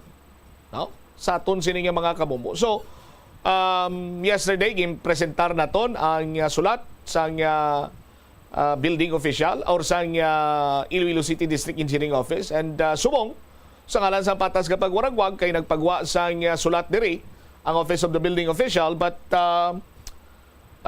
later daw may ara sa pagpagwa man sa statement direktamente sa bahin karon sa Office of the Building Official, and luyang naton man ina nga mabatian, but for now amo ning ginatamda naton ang sulat man iya sa legal counsel sang Office of the Building Official. Now karon si Councilor Johnny Yang, ang Committee Chairman on Infrastructure and Engineering, nagpayag nga dapat may close coordination ang Iloilo City District Engineering Office kag ang Office of the Building Official ukon ang local government unit. Check naton si Bombo Angel Tan sa iya sining follow-up report. Jel, sa report, please come in. Nagapati diri Bombot Cham ang Committee on Engineering, Construction and Public Works sa bahin sa Iloilo City Council na dapat may close coordination o kooperasyon gid sa tunga sa District Engineering Office, the Office of the Building Official sa pag-comply sa mga building permit sa District Engineering Office. Sa interview diri sa Bombo Radio, si Councilor Johnny Yang, ang chairman sa nasambit na komitiba, iging pahayag na importante ang ginatawag na coordination Bombot Cham. Bangod una, diri nga punto, pareho malang silang opisina sa gobyerno kagati dapat istoryahan gid kag i-comply ang mga requirements. Pero dahil sa konsihal nga hindi man mabudlayan or hindi man mabudlay sa basin sa District Engineering Office nga mag-comply sa mga requirements o kung mag-apply sa building permit, bangod kung kumpleto ang ilang requirements nga na-check yar sang Office of the Building Official nga safe abi ang ginatindugan sa building, sakto ang measurement sa mga multi-purpose building, ginakuan mo nila gilayon ini Bombotsam, ginahatagan sa building permit, kag sa mga ang gina-approve ang ilang requirements, kag ginapasa sa City Council para sa resolution nga i-allow si Mayor Jerry Treñas nga hatagan sila sang building permit. Kag ang isa pa gid Bombotsam nga punto nga kung may violation kuno gilayon according ni Councilor Janiang, may muan gilayon sang paagi or matatapan gilayon kung ma-check-yar sang Office of the Building Official. Patag rin sang konsihal na ang ining sitwasyon do pareho lang kuno nga puluyan ining syudad sang Iloilo nga kinahanglan sa District Engineering Office sang lisensya bag-o makasulod. Kay isa pa gid ka punto ginaproblemahan man sa Office of the sang City Engineering Office naman iya sa bahin sa District Engineering Office sa DPWH ang construction pagid sang mga drainage system ng Libalabaw Motsam nga wala kuno naga-coordinate ang DPWH, wala naga-lisensya, wala ay nagahambal, wala ay nagahatag sang lista, kundiin ang mga existing drainage ng DPWH or District Engineering Office na kung tani dira na lang masugpon o hindi magsulit-sulit para sa obra ang city government. Ang punto diri Bombotsam nga makasturyahan na isang proper insakto nga may ara block coordination kag hindi magsulit-sulit ang pag-obra. At the same time, ang nagakatabo pa diri nga for how many months nagahulat ang komitiba ni Councilor Janiang sang lista sang mga project sang District Engineering Office na wala pa sang permit. Kay kung may araan na kung tani, ma-check yar sang Office of the Building Official, makatuan nila kag gilayon ma-inspection kag mahambalan kung ano ang mga nagakadapat nila obrahon. Dugang padri sang natungdan, hindi man siya makahambal nga gina-disregard or base na limtan lang man kuno sa District Engineering Office ining request nila, pero sa gihapon ang matabo diri nga mabalik sa ila, mabounce back Balabang Motsam ining ginaobra nila kuno nga posible pagpabuyan-buyan sa mga requirements bangod sa gihapon hindi sila makatapos ang project not until makapangayo sila sa building permit sa Office of the Building Official. Pamatian sa bala ang kabasin diri sa nga pagpahayag ni Iloilo City Councilor Johnny Young sa nga interview. So actually mo na ginasulit-sulit every time may committee hearing kita, so gina-remind nato na DPWH nga diin natong ginapangayo namon nga mga documents nga since 2022 yung projects at to the present para tagaan naton sang permit. No, so far ang ilay ang gin-apply sa council kadali malang pagtapos committee hearing arang ubo at ang city engineer, so pag comply nila tanan nga requirements nga ginanan sang ubo na present nila na submit nila automatically ginaaprubahan sang council kag ginatagaan si mayor sa authority to sign sang consent. So what sila sir, why nyo sila ginapabudlayan? Wala agad actually ang mga project na sa DPWH sina-welcome tagin ni sa siyudad sang Iloilo. No? Kaya ginasuportaran tagin na bisan si mayor gusto yaman na. So galing mihara kita nga pasulundan nga dapat i-comply. Amo ginapirmi gina-remind sa aton nga council kag sa ubo nga dapat mag-submit ka mo. May ang sa pito gani na nga project na nga kinpa-stop ni Mayor. Kinpamangkot ko isa ka contractor da sa barangay Katilingban sa Molo. Bako may permit na project nyo, sige na obra nyo. Inako yaman nga wala pa. So, bako submit na kamo. Require na kamo masubmit sa mga permit nyo da. Kaya mo nang ang kanaanad ang atong DPWH, unahon nila na i-construct before sila mangayo sa permit. Like ang kaso ni sa barangay is Balwarte. Ang ila barangay hall, nangayo sila permit sa amon tapos ng building. Pero kintanaw sa ubo nga okay man ta na requirements sila na submit na nila, kintagaan man sila namon sa permit gilayon sa ilang ginapangayo. So since pareho mo lang kita na sa gobyerno, nga agency government agency, so dapat may coordination between sa national government kag sa city government. No? Ay comply lang nila para kapos man lang kami every time may hearing ko paghambal sa ubo, okay na ila papilis kompleto na outright kina-aprobahan sa council na yun. Actually, that's why kay kung sa paminsaron no, ang siyudad aton balay. So, artis ka magasulod sa balay naton, dapat malisensya ka na istag-iya sang balay, no? Para kay baluma kung ano imuunta. So, ang siyudad, amo man na nga gina-require mag-submit sang permits para mabalaan man sang siyudad kung ano gatabo sa siyudad, no? Like for example, mga drainage system, ne? So, ginapasubmit namon sila, nag-request ang city engineer, nga tagaan nila kami kopya sang ilang drainage system para makakonect ang city engineer sa ilang mga project para hindi magsala-salang city engineer kung may existing nga drainage o ano nga iyang level. That's why amo na importante nga ma-submit sila sa permit sa siyudad. Yes, that's why kapila na kami nagsulat sa ilang itagaan nila kami kopya mga existing project nila nga wala isang permit para maka-coordinate man ta sa aton nga city engineer o sa OBO para mag-ara sila may coordination, no? Kung ano dapat himuon kung may araayan nga violation sa temprano pa, at least ma-correct. Pero may nasabat sila sa imo, sir? So, hasta subong ginahulat namon gani ilang ginapangayo namon nga mga existing project nila, ongoing project nga wa isang permit sa siyudad sang Iloilo. Ginakuan na ginamon, gina-require ginamon sila. Wala nila base na lipatan nila o gina-disregard lang nila, pero mabumirang yapon sila na kaya every time mga ayon naman sila permit, so tumangon naman niya mga ubo, city engineer. Kung may mga penalties na nga i-impose sa kontraktor, kalululoy ang kontraktor na. Hindi man nato mapinalize ang DPWH, ang kontraktor nato mapinalize kung may ara sila violation sa construction. Bombo Cham na batian sang mga kabombo naton si Iloilo City Councilor Johnny Yang. So, Jel, luya ko lang i-clarify, Jel. Sa diin, wala nag-coordinate ang DPWH, particularmente ang Iloilo City District Engineering Office sa mga drainage project. Kay sino sila wala nag-coordinate? Usually, diri Bombo Cham, ang sa City Engineer's Office, may moda last time na istorya naton diri si okay. Sa City Engineer sila dapat ma-coordinate. How about sa City Council? Oo. Sa City Engineer's Office, nga tikagin pangayuan sila last time man sang patilista sa drainage system mo shampoo mo. Okay, pero namin ko dapat balang DPWH sa pangkabilugan mag-coordinate din sa City Council? City Council, kung ipatawag sila mo amo tong last time nga istoryahan na sila. Pero sa pagkaintindi ko, kung City Council ni legislative body ni.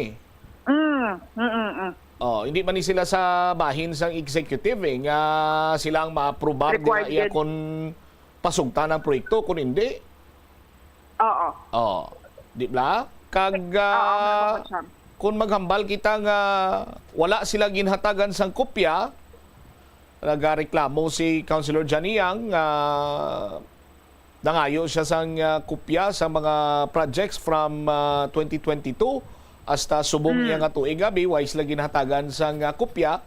Last time, sang na-interview si Engineer Saniboy Oropel, kada first week of the month, naga-update ang DPWH sa pangkabilugan sa ila sining mga ongoing projects kag ining mga kopya ginapasa direkta sa kay Mayor Jerry Tranias.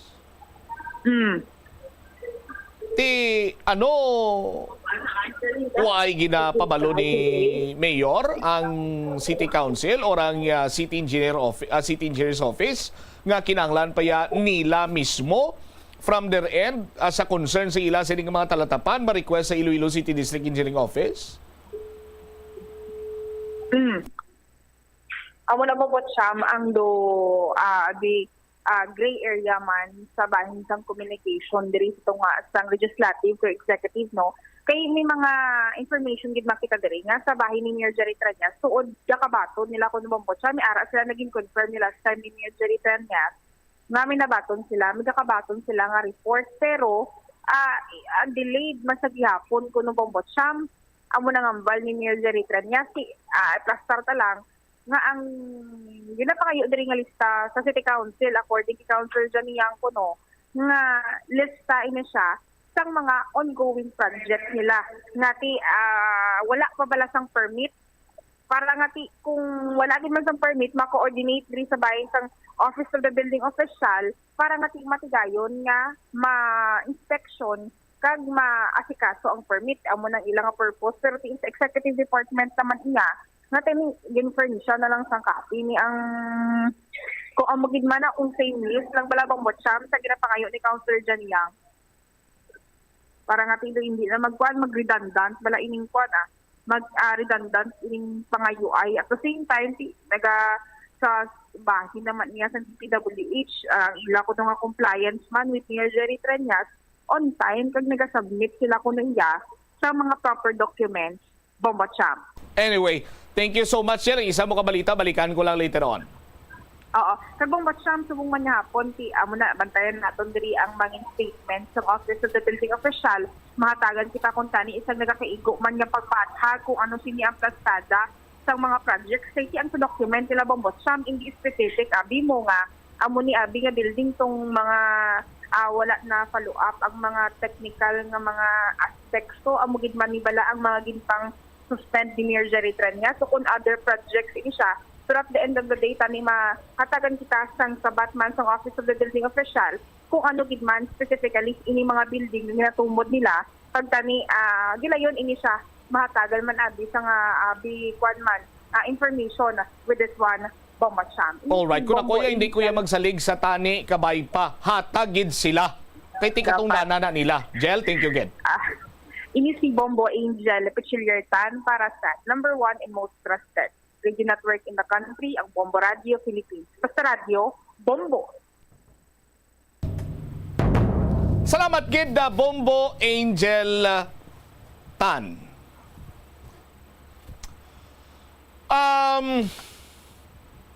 Sa aton sining mga kabombo, ginpangayuan ang Iloilo City District Engineering Office sang talatapan ni Councilor Janiang sang mga proyekto nga nagsugod tuig 2022 tubtob subong iyang tuig nga wala sang building permit, no? Una to abi kiti uay kuno naga-coordinate ang DPWH sa mga drainage project nila sa aton sini nga mga kabombo, no?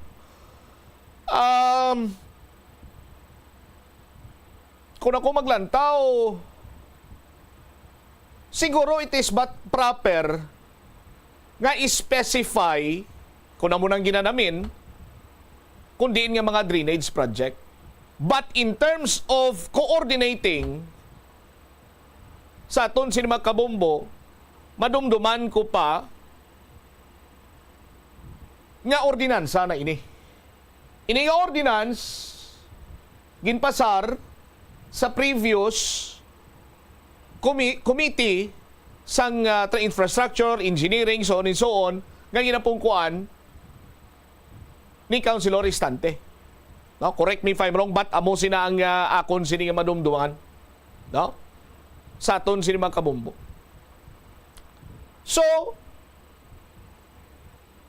as per procedure, kag sandig sa ordinansa, kung pagkasundo naton, nagkakadapat gid man nga mag-coordinate ang Iloilo City District Engineering Office or DPWH Regional Office 6 sa pangkabilugan sa ila sining mga proyekto nga ginapatigayon diri sa syudad sa Iloilo.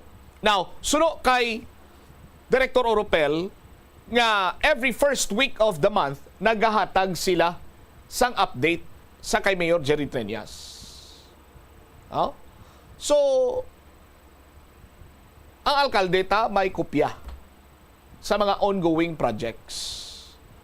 But based on the technical side, abi, kung ikonsiderar naton sa aton sini mga katululo ko kay dugalingin daw. Ining mga projects ongoing nga ginahatag sa DPWH, no? Correct me if I'm wrong sa mga kabombo naton dira.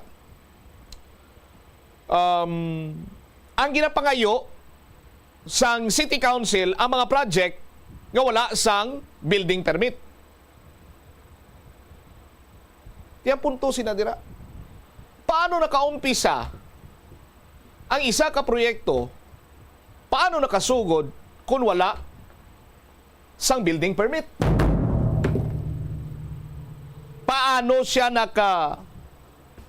umpisa abi? For example, kung may ipatindog ikaw nga infrastruktura, paano siya umpisa abi sa pag-kut-kut dira for foundation or whatsoever dira sa pagpanugod kung wala ti building permit.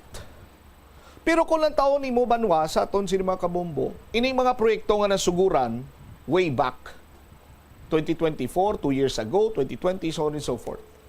At kung lang taon ni mong political landscape banwa, ti iririmaw sanda pa. No? Sa aton sini mga kabombo. Nakutkutan lamang ini kiti siyempre part ways si Kong kag si Mayor, ti amo na subong ang resulta. But ining pag-update sa mga ongoing projects, kundi ako magsala do mga 2019, no, napasar sa kay 2019-2020 sa kay kagawad da Elistante pangachimpo. So ordinansa na kung tani ina. Kag kung maghambak ka nga ordinansa, no, the moment nga napasar ina, na-publicize, may mga IRR na, gina-implementar na dapat. Kag ginasunod, ina dapat religiously. Sa aton sini mga kabombo. Sino may kapaltahan diri? Sino may kapaltahan diri? Si DPWH, kay why sila nag-update? Nga may ordinansa, kita nga dapat mag-update kid? Amo sila? Sa aton sini mga kabombo? Or nag-update man si DPWH sa mga ongoing projects kag kung ano ng status sini pinagi sa kay Mayor kag si Mayor malang niya isa to nagalantaw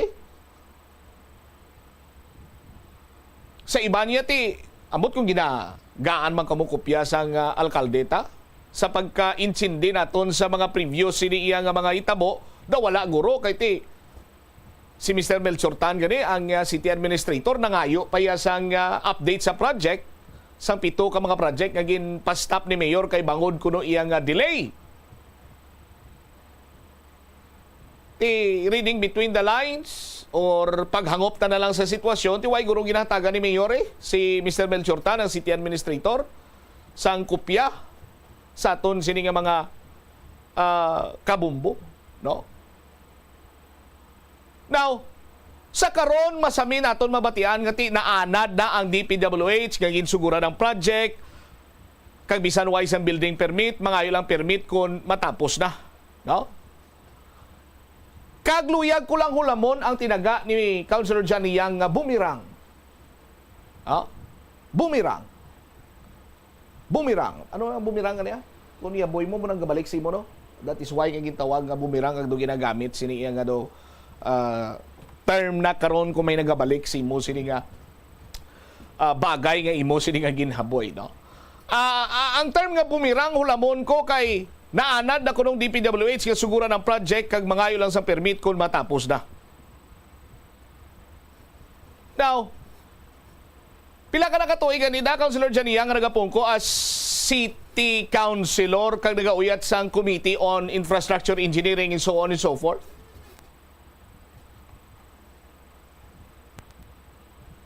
Pila ka nakatuig da? Pila na? First term mo pa lang?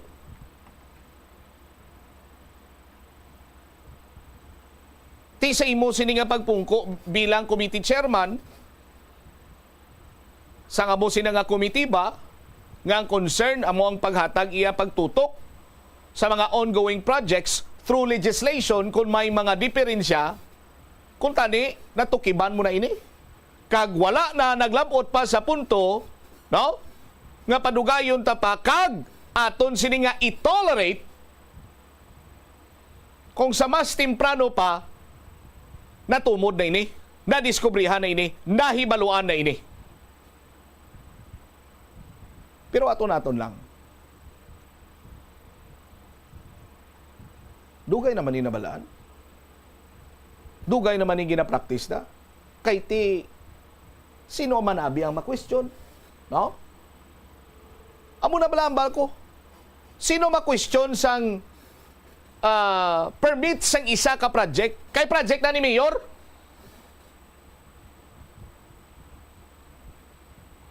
Sino ma-question sang isa ka proyekto kay project na ni Congresswoman? Aber? Ha? Sino ma-question? Oh. Sang chimpo, ngop danay pa sila, sino manindugan nga ma-question sina mga proyekto kung bala kompleto ang dokumento sina. Kung bala may ara ina sang mga ginatawag sini nga technical or documentary requirements.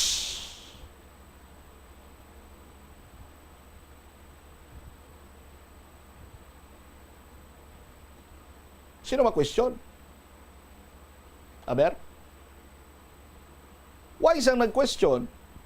Kay ti Santo, anay, iririyo mao pasanda.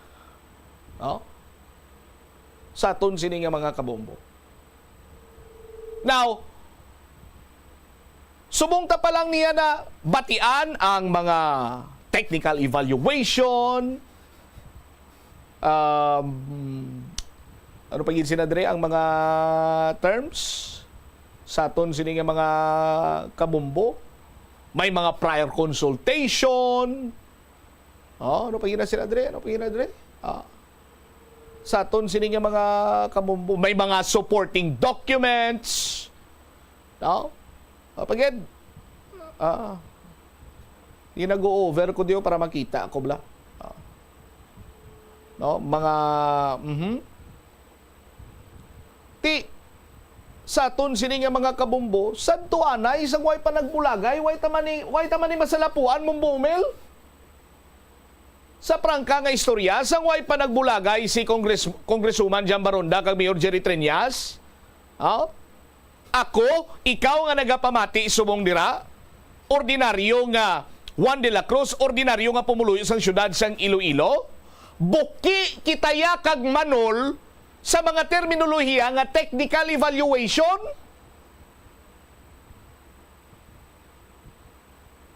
Ano pag inang ano? Sa aton sini ano pag mga documentary requirements? Buki kitaya kag manol sinadira. Ugaling we are very thankful sa subong nga sitwasyon sa politika diri sa syudad sa Iloilo, kay now nasa lapuan na naton ining mga tinaga nga mga documentary requirements, mga technical evaluation, ano pag isa na diri sa aton sini nga mga kabombo, no? Na pahangop sa aton ang ginatawag sini iyang local government code, no? Tapos ang national building code sa aton sini nga mga kabombo, no? We are very thankful nga nahimulat ni sa aton, no? Kay kun wala ni nahimulat sa aton sini mga kabombo, kita nga mga ordinaryo sini nga mga pumuluyo diri sa syudad, hindi kita makasalapo sa mga kasubong siniya nga mga tinaga. Ngati hindi gali amo sina iya kahapos, no? Ang magpatigayon sang isa ka proyekto kay madamo pa ikaw sang dapat i-comply nga mga requirements. Sa aton sini mga kabombo. Abi ko gani anay iya kay kon magwa ka diri sa mapa. Pagliso mo sa tuo, wow! Construction of Iloilo Central Market. Paglabot mo to sa ulunhan, construction of Iloilo Terminal Market. Mapalapas ka, construction sang Lapas Public Market. Mapamanduryaw ka, construction sang Manduryaw Public Market. Mapamulo ka, construction sang Mulo Public Market. Aribalo ka, construction of Aribalo Public Market. Mamarangay ka, construction of multi-purpose building. May covered gym, may braligyaan, pwede pa mahimo nga evacuation center. Abi gani naton niya amula na sa kahapos nga anong kinanglan nyo dire? Patindugan ta kamo sang covered gym, patindugan ta kamo sang amusini, patindugan ta kamo sang musina. Oh, gabaha ang aton nga mga merkado marigna. Why na sa may gabakal, ipakayo naton para magtahom. Abi gani anay naton, kita nga mga ordinaryo nga mga punglo sa syudad sang Iloilo, ang mga kasubong sini nga mga hilikoton, no? Tuman lamang kahapos gado kasubong nga ginabuksan mo lang ang dulce, ang putos ang dulce, kag kwaon ang dulce kag itimo sa imo sini nga baba. Abi anay nato la mo sina. Pero karikot gali banwa. Oh, sa aton sini nga mga kabumbo. Pero tinga sadto anayaw, hapos lang man. Oh. Duay naman sang damo sini nga question nanay do kasubong lang iya sang takway nga nagadalhay. Pusipos lang to, pagkahuman, ribbon cutting, pag ribbon cutting, pa picture-picture. Di tapos man, binipisyo man pumuluyo.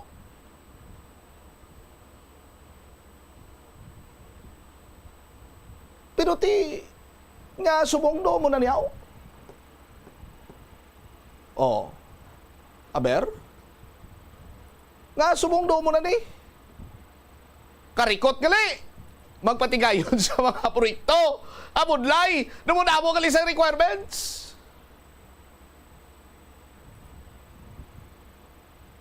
Oh? Di ko magamusin na bisan ka budlay, natigayon yapon ang mga proyekto diri sa syudad sa Iloilo, Sos Maria Kagusip. Puerte kapisan sa ngaton sila mga opisyalis. Grabe nga magpaninguha ila. Parang gugma mapabatsyag kag mangin mainoswagon ang syudad sang Iloilo.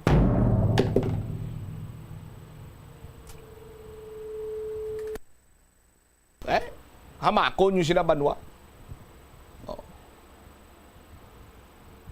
Kung ano kabudlay ni ang mga requirements para sa pagpatigayon sa mga project, kag kung ano kahapos nga nahimo sa mga opisyalis naton, daw kasubong iniya sa lalaki nga nagapanguluyag si isa ka babayi. Oh. Oh Maria ko nga ginahigugma. Kung ako imo sini nga sabton, bitoon, bulan, bisan ano pa kainit sang adlaw, akon ihalad sa imo, maangkon ko lang ang matamis mo nga oo. Oh. Way ko talent sa dayaw, pro, subong niya na testingan ko di mo bumelo, ah. Oh. Oh Maria ko nga ginahigugma, pinalangga ko sa bilog, sini nga kalibutan. Bagyo, linog, tidal wave, tsunami. Harangan man ako sa 1,000 kag tunga nga bangkaw halin sa Afrika. Sugataon man ako sang 126 ka leon kag 19 ka mga tigre. Kabudan man ako sang 188 ka mga anaconda.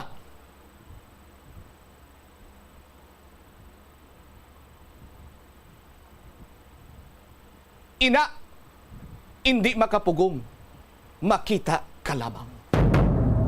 Iho di karbon, si Maria gro ga. Ang tiil gro. Oh, melo idog-idog ni Blau. Oh, ang tiil gro ni Ria ga mo na na ga gina ipit na mo kay hamakon mo nga mga tinaga sang ni Pedro. No? Hamakon mo nga mga tinaga ni Pedro. Sus Maria kagusip, tinuo mo nang kasubong. Oh. Pero in real life gali, Bombo Mel, hindi lang niya basta-basta kaya nga mga luyag. Kung sa mga sinadto, abe, no? Pero kung sa mga subong niya, pagkakita mo lang na sa Meta, sa Facebook, sa picture ya, profile pic ya mo na, kung sa Instagram, pag-like amo na, nagpa-thank you sa simo, medyo text ka lang na yun, medyo message ka lang na yun nga, hey, wanna have coffee? Agoy, sus Maria kagusip. Pag-reply si mo nga, I'm free, what time? Agoy! Amo na! No? Iho di kang garoy, Ginoo. Pero hindi gali. No? Mapudlay gali. Damo kapag gali sa ngagyan. Sa aton sinima kabumbo. O galing tiya mo na bla. Santo anay Santo anay hapos. Santo anay, alam mo nga ato na. What are we in power for? Di ba? Pero ti subong, hindi na naitay. Maagi kagid, no? Sa pinakagamay sini nga buho sang dagom. 40 minutos sa nakaligad sa takna sini nga launa. Sa aton sini nga panumbalik ka banwa. Dugang nga mga balita kag impormasyon diri sa palatuntunan na bumbuanay sa udto. Check naton si Bombo Jomar Villa, Mandurriao PNP nagpakigangot sa barangay dito sa kung saan madamo sa Chinese National kag later on updatean tani ang investigasyon sa kung may makaingagaw makalabot pa kita updatean tani ang investigasyon sa Mandurriao PNP man sa sining pagpatay sa Indian National aran na kuno sa 55%. Balikan tayo ni matapos sa bilang importante nga mga panumdumor. Ang kasubo kag depresyon ang hindi pareho nga balatyagon. Ang depresyon ang hindi gulpiyada lang nga nagakatabo sa isa ka tawo. Masami man nga ginakabig sa mga tawo nga depressed ini bangod sa kasubo nga nagakabatyagan. Ang kasubo temporaryo lang nga nagakabatyagan sang tawo kag masami nagadugay sang pilalang kaadlaw. Samtang makabig naman nga nag-experience ikaw sang depresyon kung masobre na sa 3 ka bulan nga nagabatyag ikaw sang kasubo. Importante nga mahibaluan ang mga naga-trigger sa nga mga balatyagon agud nga mahibaluan kung paano ini nga bulngon. Yari ang mga importante kag praktikal nga mga pamaagi agud makakinot sang tubig. Sa kusina, magamit sang yahong ukon labador sa paghugas sang mga ulutanon ukon prutas. Magdesignar sang baso o kon water bottle agud gamiton sa bilog nga adlaw agud indi magsigi panghugas sini kada matapos ang pag-inom. Kung aksidente nga may nahulog nga ice o kon yelo, indi ini pag-ihaboy. Sa baylo, ibutang ini sa mga masitera sang tanom. Kung may bilin man nga yelo o kon tubig sa baso nga ginimnan, tipunon ana ini sa balde agud ibunyag sa mga tanom antes hugasan. Si Anay Supreme Court Associate Justice Florence Dolendo Regalado sang Concepcion, Iloilo ang naghimo sang maragtas sa kasaysayan sang board exams sa Pilipinas. Siya ang nakakuha sang pinakamataas nga marka nga 96.7% sa Philippine Bar Examinations nga wala pa nalapawan tubtob subong. Nahimo niya inisad tong 1954 bar examinations. Natapos niya ang Associate Degree in Arts sang 1949 sa Far Eastern University kag abuga siya sa San Beda College of Law bilang cum laude sang 1954.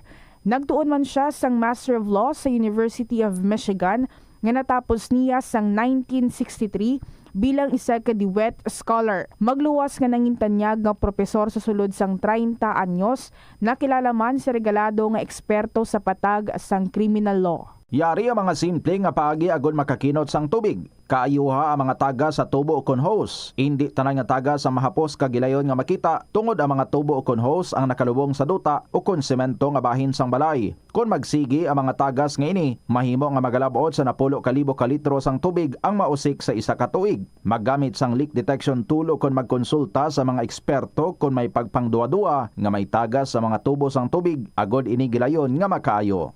Nagaproblema kagid bala kung paano makasupot sang kwarta bangod sa wala tuong nga galastuhan. Better management ang kinahanglan dira. Isa ka tip abang spending awareness. Magamit sang money management app o kung pwede man nga malista mo agud nga ma-track o kung masundan mo ang imo gasto sa nagkalain-lain nga kategorya. Diri mo mahibaluan kung pila ang imo gasto sa hindi manggid kinahanglanon kaangay sang pagkaon sagwa, entertainment kag bisan ang adlaw-adlaw mo nga pagpangape-kape sagwa nga tuman ka gasto. Kung maedukar mo na ang imo kaugalingon sa sini nga mga andan mo, sigurado nga makahimo ikaw sang plano kung paano ikaw maka-improve. Ini nga pahanumdom ang ginadulong sa imo sang the #1 and most trusted radio network in the country, Bombo Radio Philippines. Basta Radio! Bombo! Sa patatas, masami ginahaboy na lang nato ng panit. Suno kay Dr. Cynthia Sass, isa ka nutritionist, ang panit sang patatas na makabulig sa increased potassium intake. Ang potato skins naga-provide man sang source sang iron nga isa ka essential mineral nga ang primary function nagalakip sang pagsuporta sang red blood cell function. Ini nga cells naga-contain sang dako nga amount sang hemoglobin, ang protein nga naga-bind sa oxygen halin sa ginahaklo ang hangin kag ginadala ang oxygen sa bilog nga lawas. Ang pinakaunang nga department store sa Pilipinas, ginbuksan sa Iloilo sa 1877. Ini amo ang Huskin and Company nga nahamtang sa corner Calle Real nga karon J.M. Basa kag Calle Santo Niño nga karon Guangco Street. Ginsuguran ini sang British businessman nga si Henry Huskin nga hinablo sang Vice Consul nga si Nicholas Loney kag upod nanday J.C. Huskin, Herbert Peter Huskin, George Menders Saul, A. Ponce de Leon, E. Garcia kag Gregorio Manuel Loring Sr.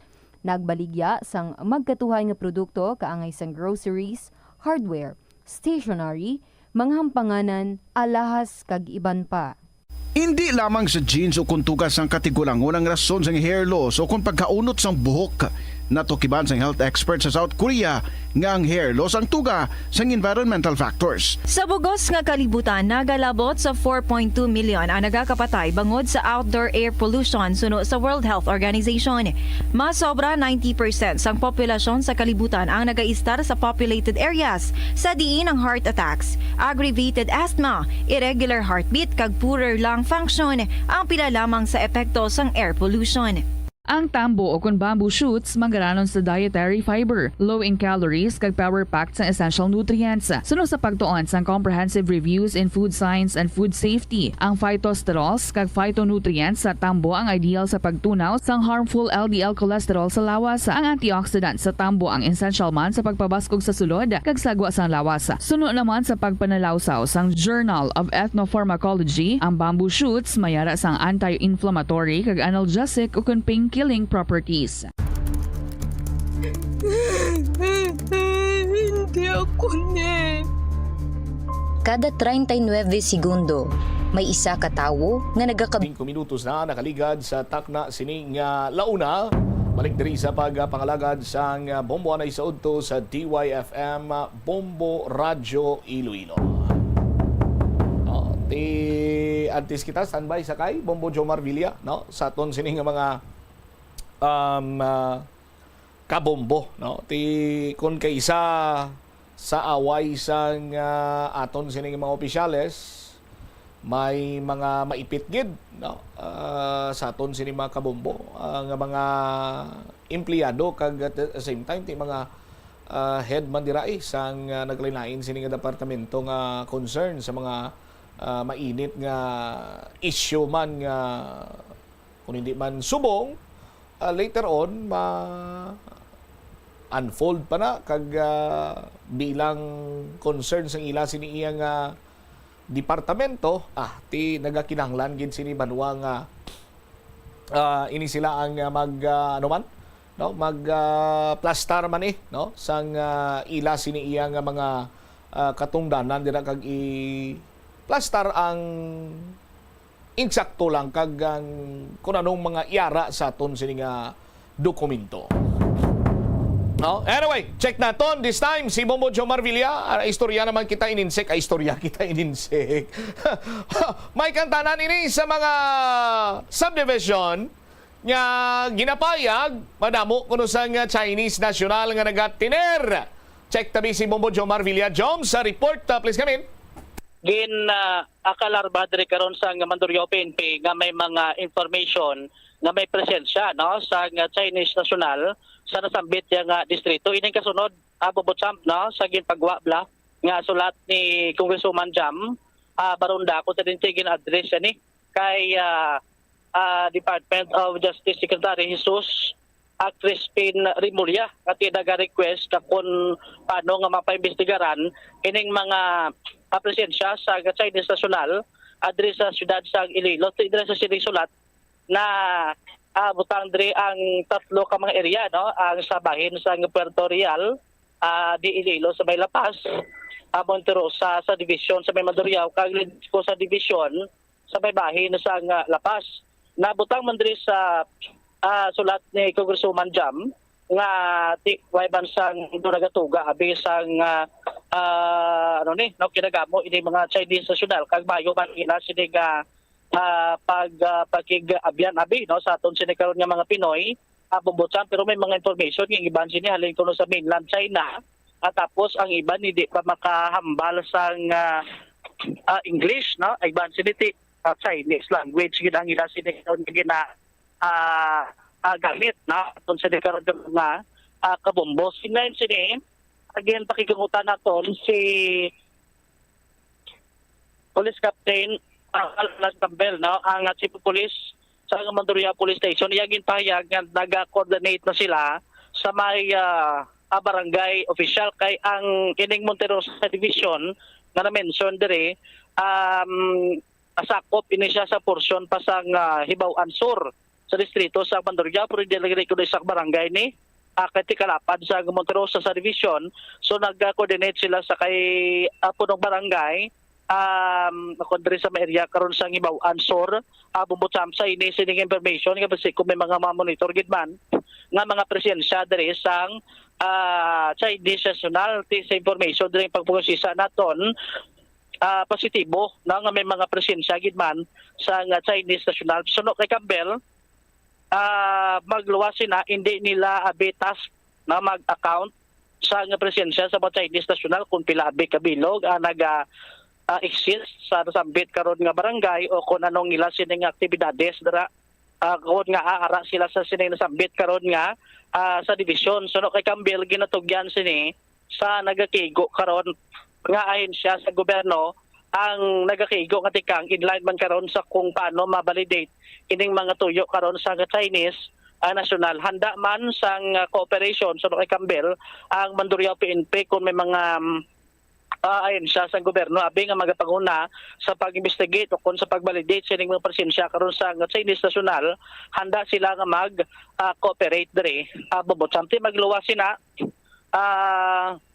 may mga tasking man ang Mandurriao like say for example kung may mga krimen abi matabo ti sako pa man sa gila sining area of responsibility so guwa naman na no kag sila man nagyapon ang in charge sa investigation ang Mandurriao PNP pero the rest sina like sa sining pag-validate karon so ginatugya sa sini sa ahensya sa gobyerno nagakaigo ng ahensya sa gobyerno ang pag-validate sining presensya sa Chinese national magluwas sina ti lakip mandris panawagan no sa natungdan ang cooperation sang Tumuloyo at the same time sa barangay official nga gilayon nga palabot sa kapulisan agod nga may mga information abi kag ma-collect no ang mga data kag mahimo nga gamiton in case kung may aragid man nga mag-validate sini kayan siya sa gobyerno diri Bobotsam. Aribla no babati ta si Police Captain Aval Alan Campbell sang mapakigangutan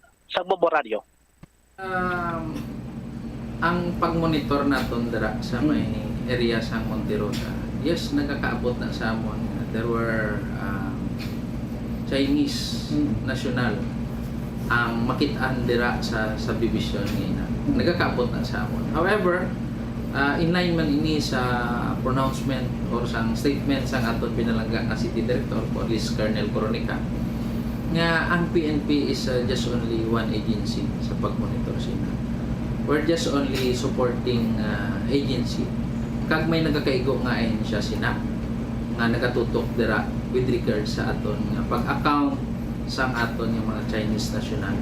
So if time comes ang inang mga agencies magkipag-coordinate sa amon, we are willing to extend our help or support them in order nga ma-account or ma-address sa sinang mga concerns sa aton nga Kongresoman diri sa Iloilo City. Anong role sang Mandurriao PNP inline sa mga Chinese national, sir?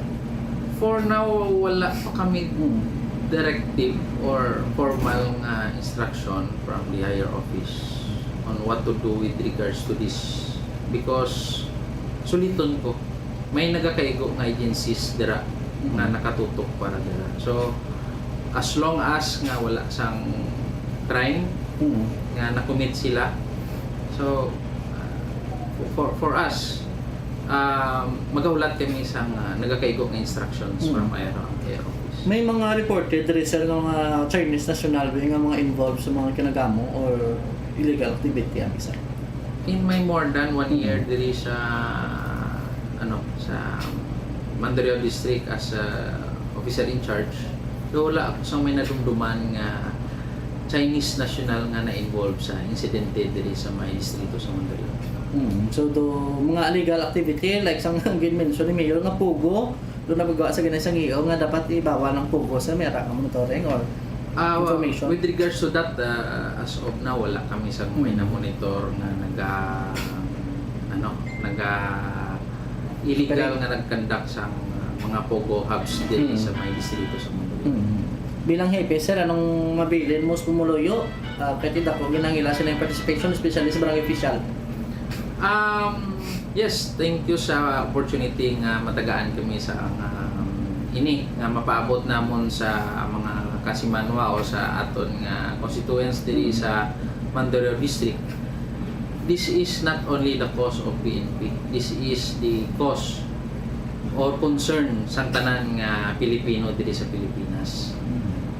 Hindi man naton matago nga we have external threats na right now with regards to the China. And we need to prepare. Dapat maging vigilante kita if may mga Chinese looking dira or Chinese persons dira sa palibot, maging vigilante kita if kung ano man ang mga activities nila. Basi pa lang man mahagip ninyo nga may mga illegal activities sila, feel free to reach out sa amon diri sa may Mandurriao Police Station and sa mga barangay officials ugdan naton Pumuluyo. Ari lang kami diri sa PNP nga magsuporta sa inyo para nga ma-check naton ang ilang mga activities, especially basi may mga illegal activities sila nga ginakandak within your AOR. Sige.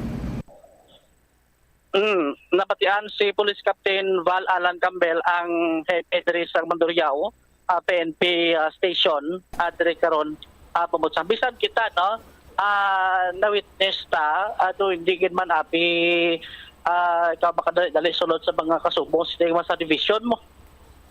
Bubot samti may mga security guard na kagakina do gusto ko matani makita ng mga Chinese national kag istoryaman. Bubot samti ugay ulat sa sagwa sa naka-coordinate magkita to sa barangay kung paano nga may mga presensya sa gasi mga Chinese national dra sa ila si karon nga lugar ugay ulat to agid sa may nagwa.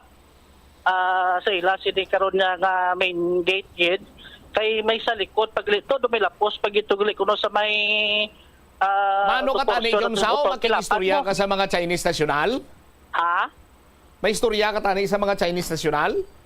Tani Oh. Abi mo di ko Anong approach mo bing intro mo, introduction mo ano be?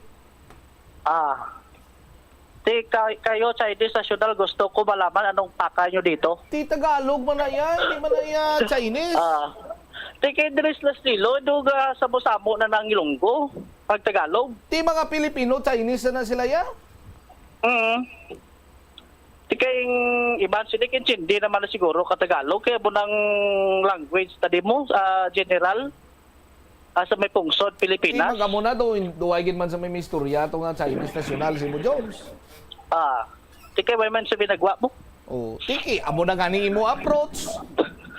Ti ano dapat Ti dapat Chinese Mandarin o kung ano nga lingwahe nila.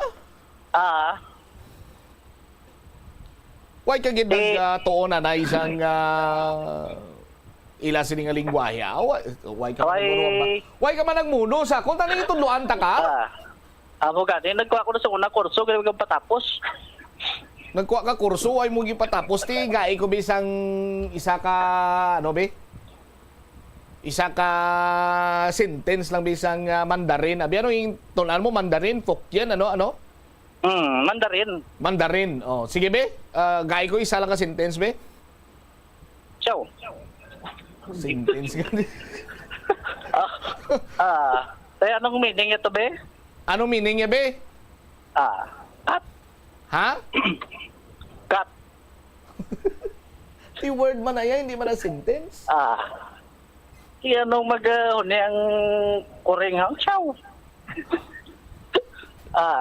So ano mga basic lang amo ganyan bako kami ko mapatapos. Mel?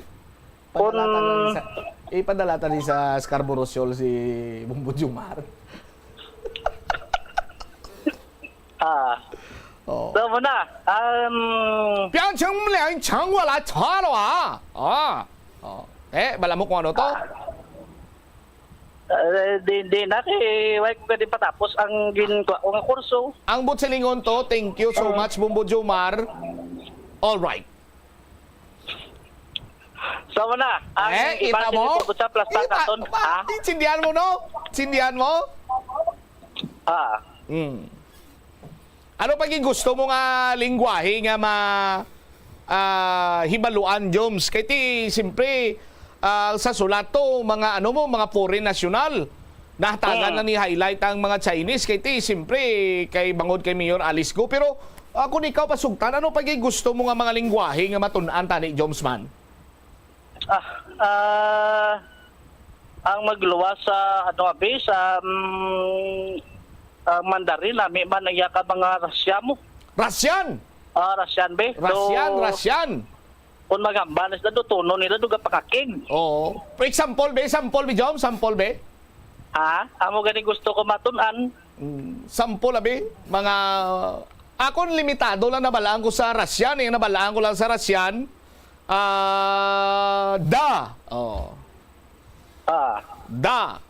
Magdana, yes na sa ila mo. Was broken the corner did. Maamo na bla. Do lapit-lapit man na sa German, galing ang Germania, kalabanan sa mga tinaga sa German may in sa punta. Kabalo ka bala ka gina-exercise sa bandis ang lingwahe ka Rasyan, di ba botsamp mo? Duhay ko na yung kabalo, abi pabala ako, Joms, ano ina?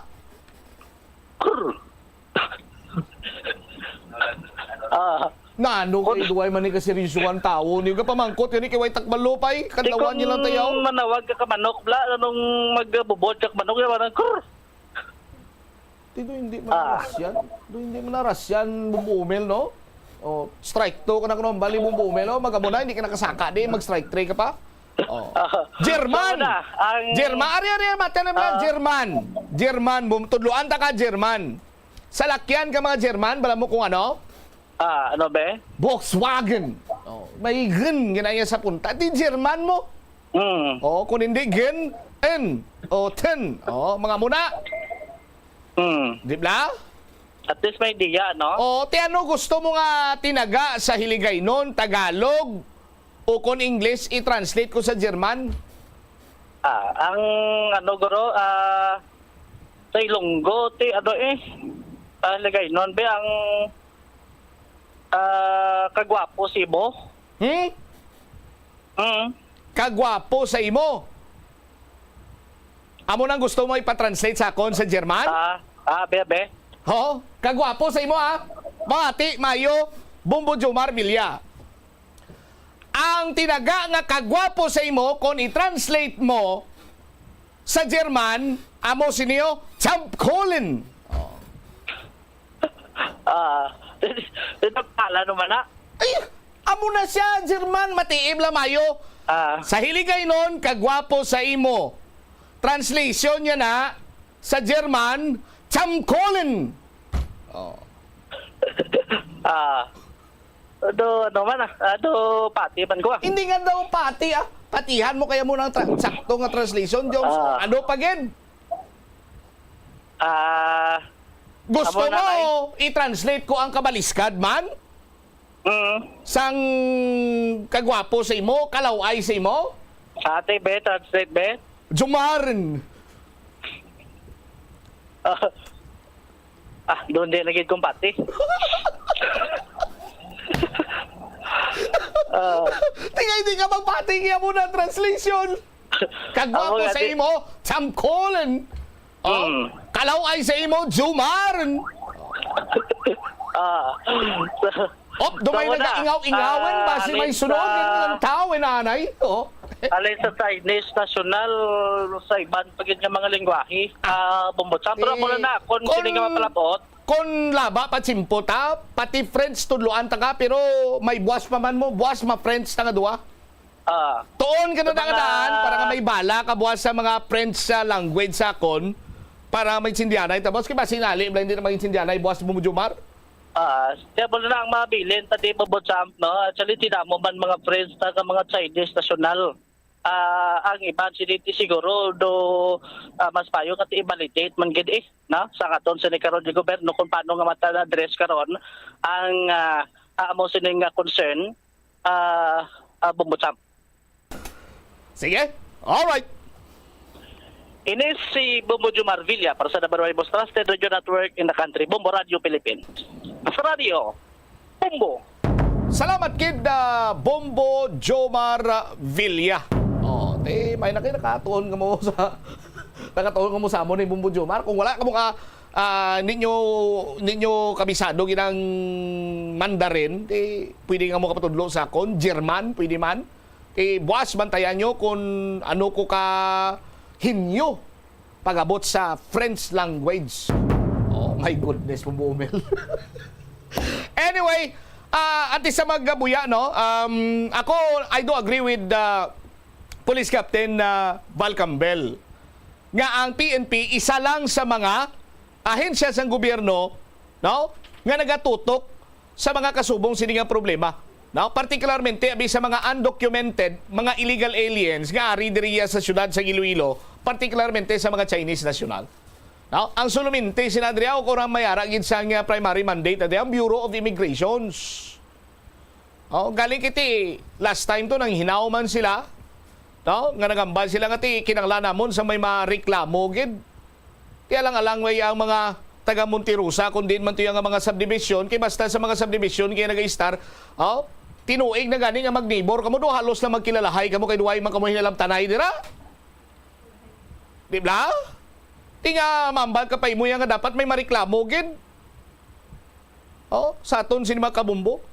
Hindi man ayamong nagapanguna nga problema sa nga tagsa iya ka household.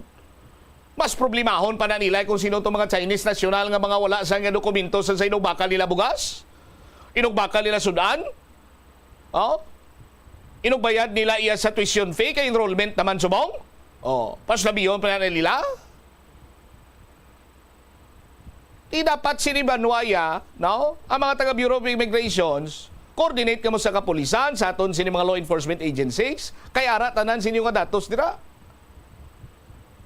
And that's the time, yung pwede na kamo kapamalay-balay siguro or kung kinanglan nyo pag-idiya sa court order, kung mag-agi sa proseso, himuan nyo kay katungdanan nyo na.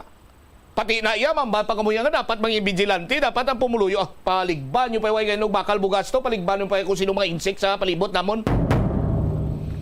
7 minutos sa kaligad sa takna sining alas 2. Padayon lang kamo sa pag-upod sa pagbalayag sa Bombo Radio Iloilo sa mga social media platforms katulad sa Facebook Live, YouTube channel, Bombo Mobile App kag siyempre 837 kHz sa aton sining mga radio dial. Standby na sa kapon lamang program ko po naman sa kay Tita Regine. Isimomot siya Blanco Vergabilin sa imo sang mananaya nga hapon. May God bless us all. Para sa the number one most trusted radio network kinakantri ang Bombo Radio Philippines. Basta Radio, Bombo! The Farmers Bazaar, your traditional public market with the touch of Plazuela Dos, ang isa ka lugar nga gintukod sa tion kag sa kasagsagan sa COVID-19 pandemic nga may tinutuyo nga maghatag sa imo sang safe marketing experience. Subong nga ang COVID-19 hindi nagidman dako nga pamahog kag nagapakadto na kita sa next normal. Rest assured nga ang Farmers Bazaar will further evolve agud yung magpadayon sa paghatag sa inyo sing satisfying marketing experience. The Farmers Bazaar. Sa lower level, tara na pahamtang ang fish, poultry, kag meat section para naman sa inyo mga kinahanglanon nga prutas, utan kag iban pa, magbisita sa upper level, pinaagi sa paggamit sa hagdanan o kon sa pagkadto direkta sa parking lot. The Farmers Bazaar, your traditional public market with a touch of Plazuela Dos. Plazuela de Iloilo Billboard of Activities for July 7 to 13, 2024. The Crayons Band is set to unleash their great selection of pop songs sa 2 ka oras kag 30 minutos nga musical blitz sa concert at the plaza. Mangininyo sa Hulyo 13, Sabado, umpisa alas 6 sa gabi. Sa tion sa musical show, napulo ka mga matahom nga Plazuela de Iloilo Special Edition mugs kag madamo pa nga iban ang igaparaffle sa mga suki sa Plazuela de Iloilo. Sa Hulyo 14, Domingo, ginaagdang tanan nga mangin kabahin sang Eucharistic celebration nga pagkahiwaton sa Laptolda sa mga adlaw alas 11 sang aga. Sa tion sang misa, pangayoon naton sa Ginoo nga hatagan niya kita sang kabakod nga malampuwasan ang mga challenges sang ginapaabot nga weather abnormality nga amo ang La Nina. Plazuela de Iloilo, we remain to be one with you in a common hope for a better community and a progressive country in 2024. Paano bala magpain sang basura sa panimalay? Magpreparar sang separado nga suludlan para sa wet kag dry kitchen waste. Magpreparar sang duha ka mga suludlan para sa dry waste sa bilog nga balay, isa sa plastic kag isa sa papel. Ibutang sa isa ka suludlan ang mga bagay nga pwede pa magamit liwat ukon mabaligya kag ihaboy naman sa gwa sang puluyan pakadto sa basurahan ang mga wet wastes. Makakinot kag makakwarta ka na, makabulig ka patipig kag sa katinlo sang imo palibot.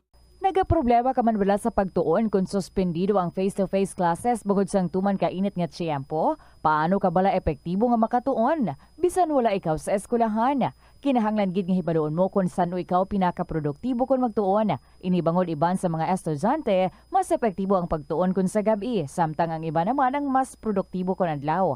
Hindi pagpilita ang imo kaugalingon nga magtuon kung feeling mo nagapalangluya ang imo brain power. Pili agid ang tion nga alerto ikaw para sigurado nga maproseso sang imo utok kag hindi makalimtan ang imo ginabasa, ginasulat ukon ginapamatian. Ini nga pahanumdom ang ginadulong sa imo sang the number one and most trusted radio network in the country, Bombo Radio Philippines. Basta Radio, Bombo!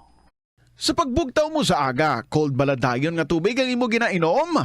Ay, dali lang, wait a minute. Para sa ininit. Suno kay Dr. Deborah Weatherspoon, isa ka advanced practice nurse, mas maayo nga mag-inom sang alabaab nga tubig sa aga. Paathag ni Weatherspoon, iniya nagabulig sa lawas nga magpagwa sang toxins kag naga-improve sang imo blood circulation. Sa mga babayi, ang pag-inom sang alabaab nga tubig ay nagabulig man kung ikaw nagasuprer sang period cramps. Ang pertussis ang isa ka makalalaton kag makamamatay nga balatian ilabi na sa mga lapsag, nagalaptang bakterya pinaagi sa paginhawa, pag-ubo kag pagpangatsi sang tawo nga may pertussis o kun whooping cough. Ang mga sintomas ini ang nagaumpisa sa sipon, ubo kag hilanat kag nagalala ang ubo sa sulod sang isa tubtub duha ka semana. Gani kung nagabatyag ikaw, imo bata o kun himata sa nasambit nga mga sintomas, gilayon nga magpakonsulta sa doktor. Siguraduhon man nga mabakunahan ang inyo nga mga chikiting.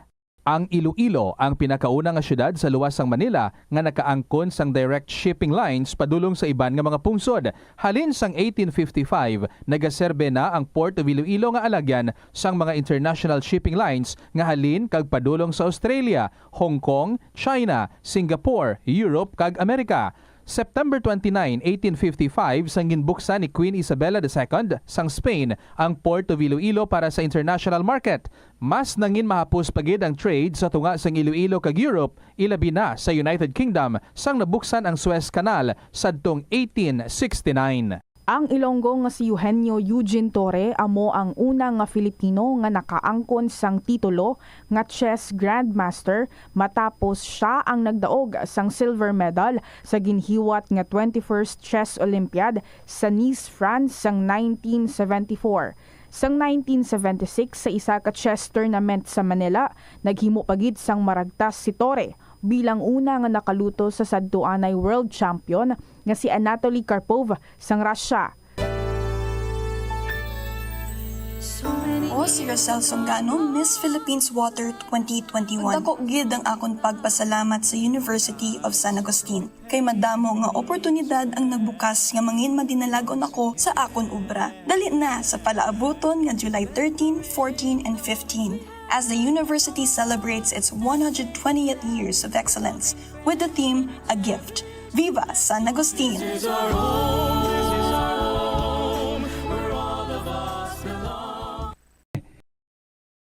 Gani ari ang mga tips nga dapat tandaan sa tion nga nagamaneho.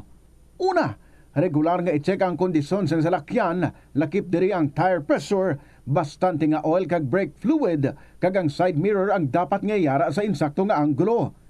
Siguraduhon nga hugot pa ang mga breakers kag matinlo ang air filter. Ikaduha, mag-seatbelt apisar malapit lang ang kaduan. Ikatatlo, mag-signal sa tion nga nagaliko. I-on ang signal light kung ikaw ang yara sa ginabanta 300 katapaka halin sa imo likuan. Ini nga pahanumdom ang ginadulong sa imo sang the #1 and most trusted radio network in the country, Bombo Radio Philippines. Basta Radio! Bombo! Hindi man malain ang mag-loan, ilabi na kun major ang imo balaklon. Kaangay abis ang balay o kun salakyan nga kinahanglanon mo gid. Apang panugyan bala sa mga eksperto, kun dako gid ang imo baklon, ang cash gihapon ang best, safest kag cheapest nga option. Kun cash ang imo gamiton, malikawan mo ang interest kag sampaw-sampaw nga utang nga masami naga-require pa sang binulan o kun tinuig antes mo mabayaran. Apang paminsara nga kung ikaw may sinuptan sa bangko, mahimo pa ini makatipon sang interest nga mahimo mo bukadon sa tion sang purchase. Ini nga pahanumdom ang ginadulong sa imo sang the #1 and most trusted radio network in the country, Bombo Radio Philippines. Basta Radio! Bombo! Yari ang mga simple nga pagiagon makakinot sang tubig. Hindi mag-shower o kon maligo sang malawig. Sa sulod sang panimalay, kalabanan sang tubig ang ginausar sa pagpaligo. Nagalabot sa 24% sang tubig sa panimalay ang natigana sa pagpaligo sa mga miyembro sini. Ang pagpanubo sang tiyempo sa pagpaligo sang 2 ka minutos ang makabuhin sang 30% sang ginakonsumo nga tubig. Maggamit sang shower timer o kon mag-set sang alarm sa imo cellphone kag ilimit lamang sa 4 ka minuto ang pagpaligo. Kung nagagamit sang shower kag nagahulat pa sa pag-init sang tubig, saluda sang balde ang nagailig nga mabugnaw nga tubig kay sarang paining nga magamit. Nakahibalo ka bala nga ang color ang makaapekto sang imo nga modo? Santo sa pagtuon sang American Home Shield, mayara sang correlation ang color kag mood. Kaangay sang pula nga nagapataas ang blood pressure kag heart rate. Apang mas maayo ang duag nga pula kunyara ini sa kusina, bangod mas nagapagana ini sa pagkaon. Ang shades nga blue kag green ang ginaabiso sa mga psychologist nga nagakadapat yara sa sulod sang imo kwarto, bangod ini ang nagapakalma sa paminsaron sang tawo. Yari nga mga epektibo nga pamaagi agud mapabilin nga safe ang pagkaon sa imo pamilya. Ipabili ng katinlo. Maghugas sa mga kamot bago mag-uyat sa pagkaon. Kag masami nga himuon ini sa tion nga nagahanda ikaw sa pagkaon. Maghugas man sa mga kamot pagkatapos nga nagamit ikaw sa kasilyas. Hugasan kag tinluan sa maayo ang lamesa kag tanan nga mga kagamitan sa paghanda sa pagkaon. Siguraduhon man nga safe ang kusina kag pagkaon gikan sa mga insekto, mga peste kag iban pa nga mga sapat. Ini nga pahanumdom ang ginadulong sa imo sang the #1 and most trusted radio network in the country, Bombo Radio Philippines. Basta Radio! Bombo! Ang tumandok sa Haro, Iloilo City nga si Melquiades Gamboa Ihereyos ang pinakauna nga Filipino nga nagtapos sang Doctor of Laws degree sa prestihiyoso nga Oxford University. Nagserve man Ito ang Bombo Radio Philippines. Fully digitalized. Numero 1 sa balita, komentaryo, drama at serbisyo publiko. Bombo Radio Philippines. Bombo Radio Philippines. Ang inyong number 1 at most trusted radio network in the country. Basta Radio Bombo! Good afternoon sa inyo tanan mga kabombo. Hello, hello. How are you? Kumusta na kamuda? This is Tita Regine. Oras na para sa kahapon lamang program. How was your day? Let's block any negative energy, ha? Ang i-welcome lang natin, ang i-speak lang natin, ang i-radiate lang natin, all positivities. So wala kita reklamo. Let's cultivate that attitude of gratitude. Good afternoon good sa inyo and welcome diri sa kahapon lamang program. Anytime soon mag-enjoy kita sa mga makawiwiligid nga mga kasaysayan nga gina-share diri sa kahapon lamang program. Kumustahon ko lang inyong mga istorya dira. Napagawa nyo na sa baol ang inyong mga istorya. Napagawa na, nasulat na, kung ready na, paki-email na ina sa bombo_iloilo@bomboradio.info. Pwede man kung ginsulat sa gihapon ginabaton. Ang mga letters ng ginsulat, ipadala nyo sa kahapon lamang program, DYFM, Bombo Radio, Iloilo, Sky City Tower, Maple Street, Iloilo City. Salamat, Gid, for being there every afternoon and sharing your time diri sa kahapon lamang program. Mas nami pagid, no? Kung wala lang kamo nag-listen, kundi nga nagasulat mga kamo nag-share sa inyong mga istorya. So let's start the ball rolling. Again, this is Tita Regine. Welcome sa Thursday edition. I was about to say Wednesday. Kahapon pa to yung Wednesday. Thursday na kita sa phone. July 11, 2024.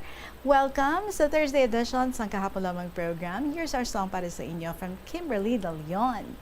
No batteries required. Good afternoon and welcome.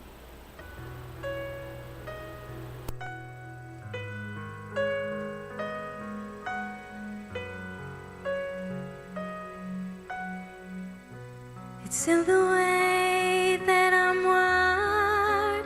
Maybe I'm just built this way. Maybe I'm just built this way. Should have come with a sign. Fragile without warranty. Caution, but it's just like me. It's my factory defect. Sorry if I easily break. There's not much tension I can take. Ooh, it's the flaw in my design.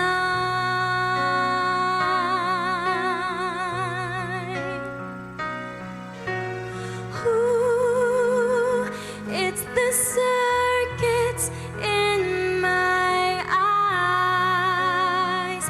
It's automatic, it just cries with no batteries required.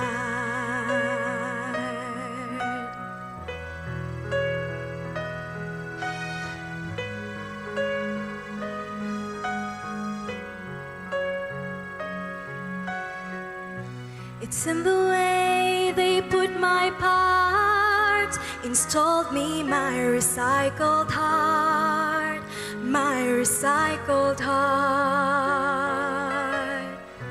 Assembled my dismantled soul. I guess I'm brittle to the core. I'm brittle to the core. Please handle me with care. I'm not used to wear and tear, and my hardware has no spare. Ooh, it's the flaw in my design.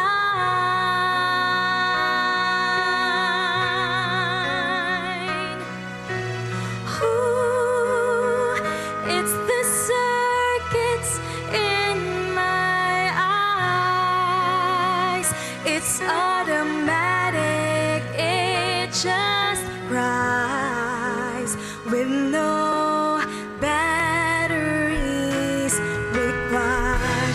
I wish that my emotions had some buttons that you can turn it off or turn it on.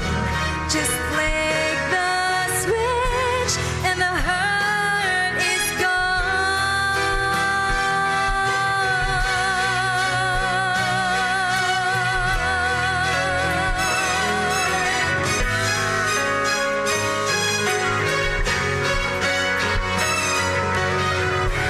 It's my factory defect. Sorry if I easily break. There's not much tension I can take. Ooh, it's the flaw in my design.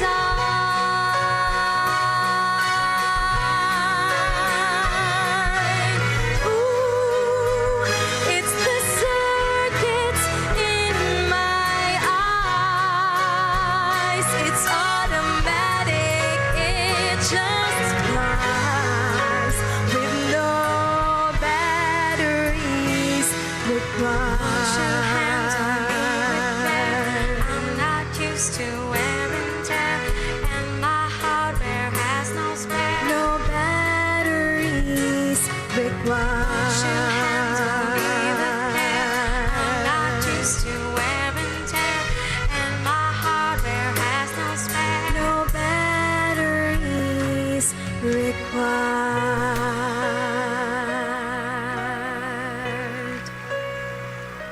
Yes, no batteries required because we are humans and we are not robots. 23 minutes after 2 o'clock. Hello again and good afternoon. Plus star na da. Mabasa na kita sa aton nga mga istorya, and we have this one story all the way from Western Samar. Si Neni ang tag-iya sa sininga sulat. Ang nag-mention ko kahapon, no? Samar siya, pero right now, ato sila sa Cavite. Alright? My ever dearest, Tita Regine.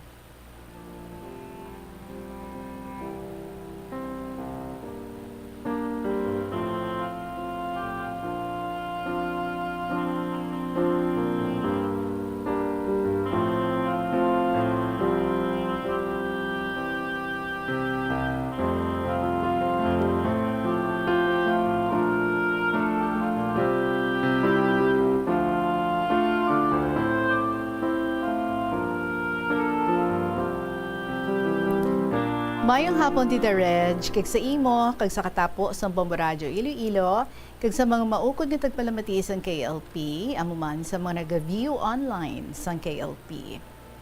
Tita Regine, ginsulat ko gid ini sa Hiligaynon nga dialect, kay gusto ko lang gid mag-testing pagsulat sang Hiligaynon ko. Trying hard gid bala sa akon, Tita Reg, magsulat sang Hiligaynon. Hindi ako isa ka Ilongga, kundi isa ako ka Samarnon, taga Samar. Basta tita, ang importante, naintindihan gid lang ninyo ang sulat ko. Tita Reg, sa totoo lang, sa Bomboradyo gid lang ako nakatuon sang Hiligaynon. Tita Reg, paagi sa pagpamati ko sang KLP. So, ang iban sa mga sari-sari nga mga drama sang Bombo, parehas sa Once There Was a Love, Misteryo sang Kabuhi, kag Provincial Jail, kag iban pa, kag sa mga balita sang Bombo. Sang bata pa ako, may nagapamati na sang Bombo diri sa amon sa isla. Makuha ang DYFM nga istasyon sang Bomboradyo diri sa amon sa isa ka isla sang Samar. Gani nagapamati kami. Salamat sa Bombo. Tita Reg, subong, nagsaylo na kami sang amon ginistaran. Waay na kami sa isla sang Samar. Ari na kami sa Manila. Sa nasiling ko na, tita, may 3 pa ako ka mga sulat nga madugay ko na sila natapos sa October pa, 2023. Nangita lang ako right timing, agud ihulog ko ang sulat ko. Waay ko gid maihulog ang sulat.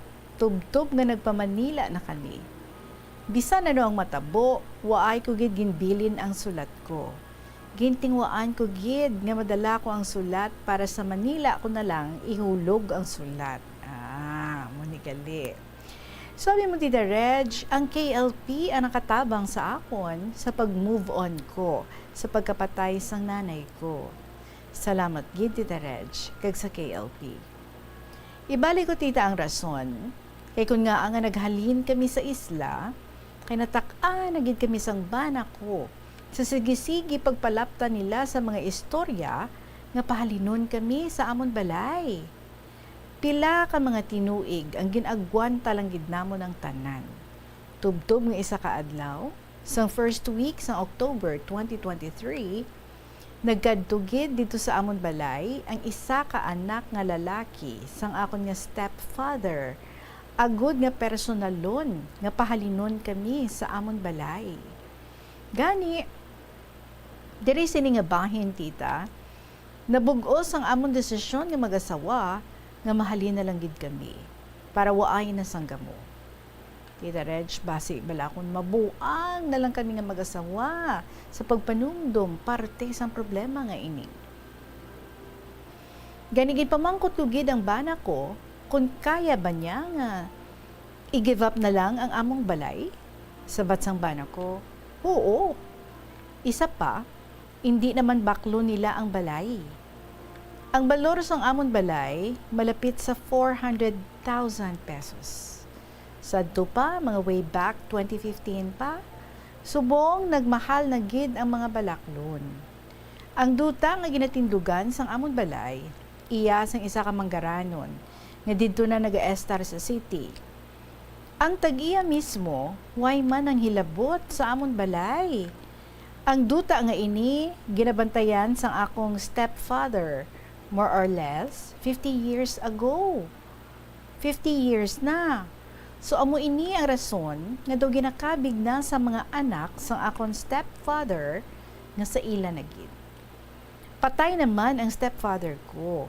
Gani, ang mga anak na sang stepfather ko ang nag-take over sa pagbantay sang duta. Tita ang nagpahanugot. Sang pagpatindog sang amon balay, amo ang stepfather ko. Suno sa nanay ko, nananghid ko no sila nanay, kag ang stepfather ko, sa tag-iya sang duta nga ina, nga magpatindog kami sang balay, Tita Reg. Pero, verbal lang. Tita nagdimalas na gid ang amon pangabuhi. Ang TV, kag ang speaker nga dako, dungan sila nga naguba.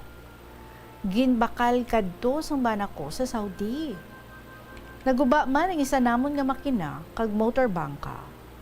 Maayo na lang tita, kay may isa pa kami nga brand new nga makina, bag-o lang namon ginbakal, way pa magamit. 33K ang balor. Ginbaligya namon sa bayaw ko nga adto sa Guam, 30K. Plus ginatagan pagid kami sa bayaw ko nga ini, 20K. Para kuno, panggastos namon sa Manila. So ibalik ko Tita Reg, naghinulsol gid kami, kay kun nga adira pa kami nakapatindog sang amon balay sa duta nga ina. Bisan tubtob sa langit ang amon nga paghinulsol, apang ara na ina. Way na kami sa mahimo Tita Reg. Bisan masakit sa dugan, ginbato na lang namon ng tanan. Tita Reg, bisan pila pa lang kabulan, nga napatay ang iloy ko, ari na naman ang panibag o nga problema. Waay pagid ako totally maka-move on sang pagkapatay sang iloy ko tita. Naghibigid kami nga mag-asawa, kay nanugunan kami katama sang amon balay. Kay sa tanan namon nga mga gamit nga amon nga napundar. Kasakit gid katama tita. Ganigin pang block ko gid sila sa Facebook. Agud nga waay na ako connection pa sa ila. Hindi ko na sila gusto nga makita, kay kasobra gid ang pagpakaubos nila sa amon. Tita Subong, ari na kami sa Manila, sobra 6 months na, okay naman kami. Ari kami nag-estar sa balay sang bayaw ko sa Cavite. Ang bayaw ko, adto sa Mandaluyong nag-estar. Ang asawa niya, OFW. Ang mga anak nila, adto sa Samar. Tita, matahong kag matinlo ang balay. Nagustuhan ko ang lugar kay malinong. Ang mga tao, waay pakialamay. Ambot lang kung may marites ba diri sa lugar nga ini. Tita disente ang lugar, may gwardya pa sa gates ang village nga ini. Ang bana ko, diri man nagatrabaho sa lugar nga ini. Tita, malinong na ang lugar, waay nagid may nagapanggamo sa amon. Kanami na ang among pamatsyag. Ginakabig ko gidini nga blessings ang Ginoo. Gani, nagapasalamat gid ako sa mahal nga Dios. Ibalik ko tita, ako naman, way ko sang trabaho, kay ako ang nagapreparar sang balon nga pagkaon sang bana ko. Alas 3 pa lang, nagabugtaw ako agud magluto sang pagkaon. Tita, tag-iya sang balay, utod sang bana ko. Ang trabaho niya didto sa Mandaluyong. Nagakadto siya diri sa balay niya, weekend lang. Nahuya man kami mag-estar diri sa balay sang bayaw ko, pero no choice na gid tita. Waay pa kami upa tita sang balay, tubig, kuryente lang, kag monthly dues ang amon nga ginabayran. Tita, nag-apply kami bala sa NHA or National Housing Authority, hindi sa lugar nga ini, kundi sa iban. Nagpasa na kami sa requirements. Sunod sa NHA, antes mag-end ang year 2024, i-turn over na kuno ang balay sa amon. Tita, didto na ako nagadiskarte sang akon pagkakakitaan. Didto na ako magadiskarte. Tita, may bayad ang balay, apang mababa lang ang hulog kada bulan. Hulugan lang ini tita. Sa wakas, hindi na siguro kami pahalinon sa duta. Na allergy na ako tita sang duta nga ina. Kay kalabanan, magamo ang duta tita. Only in the Philippines. Matabo ini, hindi naman nila madala ang duta kung mapatay na ang tao. Sa subong tita, nagasupot-supot kami jutay, kay ang goal namon nga magasawa, makasupot kami balor sang amon balay. Ang naglabay nga tuig tita, damo ang nag-abot sa amon nga problema. Apang sa bulig sa mahal nga Diyos, amat-amat nga nagkaara sa mga solusyon. So thank you Lord. Tita, ayon pa sa kasabihan na nga, lahat daw ng problema may solusyon. Pero kung walang solusyon, wag mo na lang problemahin. Correct. So, diri lang kutob ang akong ipagsaysay. Pasensyahin na lang ako, Tita Reg, kay ka mga lawig, gid ang mga sulat ko. Madaming nga salamat, Tita, sa pagbasa mo sa malawig ko nga sulat. Ay siya nga pala, Tita, you are free to comment about my letter. Ambot kung anong masiling mo sa hiligay nun ko nga sulat.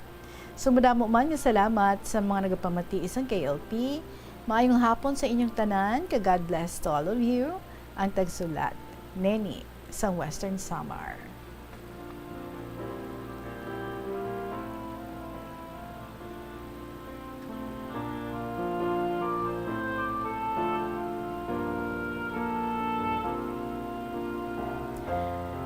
Neni, wow! I feel so happy, no? Knowing nga ti siling mo, wala mo giginbuyan ang imo nga mga sulat nga ina, halin ka pa sa summer, ginbit-bit mo gid, pagsaylo nyo dira sa Manila, para nga mapalabot mo gid diri sa KLP, kaya nakalabot gid diri, no? No matter nga 2023 mo pa ini nga ginsulat, but it's good nga na-save mo gid, kag na-share diri sa amon. So right now, ara ka na sa Manila. By the way, regarding sa imo nga hiligay nun, almost 99%. Very okay, gid. O, diba? May gamay-gamay lang kung agin pang correct. Pero as a whole, nami ang imo pagplastar in hiligay nun. Do ilongga ka lang, sagad ka gid gali iya. Well, anyway, basta duta gani, no? Ang paghahambalan. Ay, diba? Damo ang nagkalaguba ang mga relasyon. Damo ang mga nag-ilinaway, damo ang nagkalamatay, ay ambot na lang dira mo na mamudlay, no? Kung ara ikaw, napatindog sang balay sa duta na wala ikaw sang papeles. So, more or less, laban-laban gid, no? Even if for a long time, ara ka mo dira, nga feeling nyo safe ka mo, wala sang may manghinga gubot sa inyo, pero makibot ka lang, no? Nga one day, may ara gali. And that is because, nga may mga tao nga feeling nila sila ang may outright no nga karapatan sa sina nga duta. Actually atong bata sa imong stepfather nga siya ang nag-claim in behalf sa iya nga father. Actually, napatay ng imo nga stepfather, no?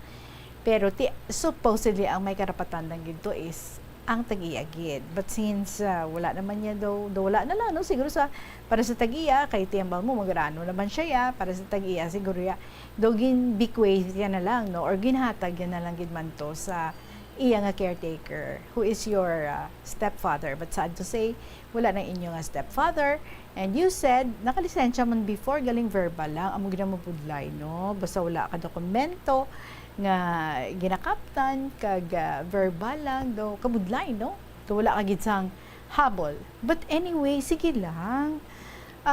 Who knows, no? Tanan nga iniya pamaagi man sang Ginoo.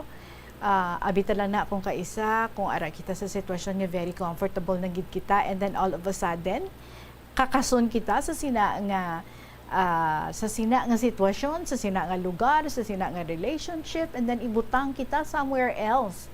So abita naguba ng aton nga kalibutan, no? Grabe aton nga pag-resist. Pero kung isurrender mo lang na bala, no? Kag be positive, kabigon mo, no? Nga you will be facing ano environment, ano challenge, and new opportunities. Hindi bala in every problem there is always an opportunity. Ay, who knows? Basi kung dira ka mo mag-ayuhan sa imong husband, kay ti parehas man ka mo nga mapisan. Di bala? So, grow where you are planted. Kung dira na, well, do good of your life. Kag sa gihapon, strive. Ang imo nga goal nga ina, nga siling mo, masave ka mo sa almost the same price ang inyo nga balay nga ginkuha na, ay, hindi ginaya bala imposible. O, diba? Nasa Diyos ang awa, nasa tao ang gawa. Paulit-ulit ko gina.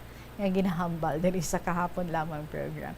So, it's not far. If you're dreaming for that, it's not far. Kaya ang bana mo, may obra na gani dira. Tapos ikaw, siling mo, may mga steps na ka mga ginhimo para nga makaangkon ka mo sa inyo gid kaugalingon nga balay. Ang balay sa imo nga bayaw, ang bayaw mo is already a blessing. Daw God sent na ina para sa inyo, hindi bala? Nga for a while, dira ka mo sa ila, way ka mo ginabaydan, minimum lang gid, no? Like water, electricity, mga amo lang na. At least way ka mo nagarenta. And then nag-apply na ka mo to have your own house, tapos hulug-hulugan pa. So these are all opportunities. Kag anyway, kung ang imo ang isa ka tawo may mga ginalantaw, may mga goals sa iya nga kabuhi, bisan diin pa na siya idalon sang kapalaran, no? Bisan diin ka pa na iya makatupa nga lugar. Kung inherent na iya sa imo nga amo ni nga mga goals gusto ko gid siya nga labuton, you can do it. So hindi na kita mag-resist. You are now in there dira sa may Manila, dira sa may Cavite. So make the best out of the situation nga ara ikaw, and look for opportunities so that kamo mag-improve ang inyo nga pagpangabuhi. And take this, no, as a big blessing nga kamuya nga duha sang imo nga husband, you're very solid. Wala kamo nga ilinaway nga duha, and then giintindihanay kamo kag sa gihapon you are dreaming the same dream. So good enough. Kaya yan. Thank you so much, kids, sa imo ni. Bisan nara ka na sa Manila, I know nga nag-watch ikaw online. So sa gihapon, keep on sending stories diri sa kahapon lamang program. Salamat, gid. There is now 40 minutes after 2 o'clock. Magapanabalik ang KLP with Tita Regine pagkatapos lang sa pinaka mga importante nga mga pahibalo. Ang pagpanguyab ang hindi man dapat kahangawan suno sa mga eksperto bangod isa ini ka natural nga proseso bilang response sa kakapoy. Apang ang ginpaandam sa mga eksperto, amo ang sobra-sobra nga pagpanguyab. Sa diin, mas sobra ka isa ang pagpanguyab sa sulod sang isa ka minuto. Bilang panugyan sa mga eksperto, mas maayo gid nga magkonsulta gilayon sa doktor kung may nanutisyaran nga increase sa pagpanguyab, ilabi na gid kung wala man lang sang matumod nga rason.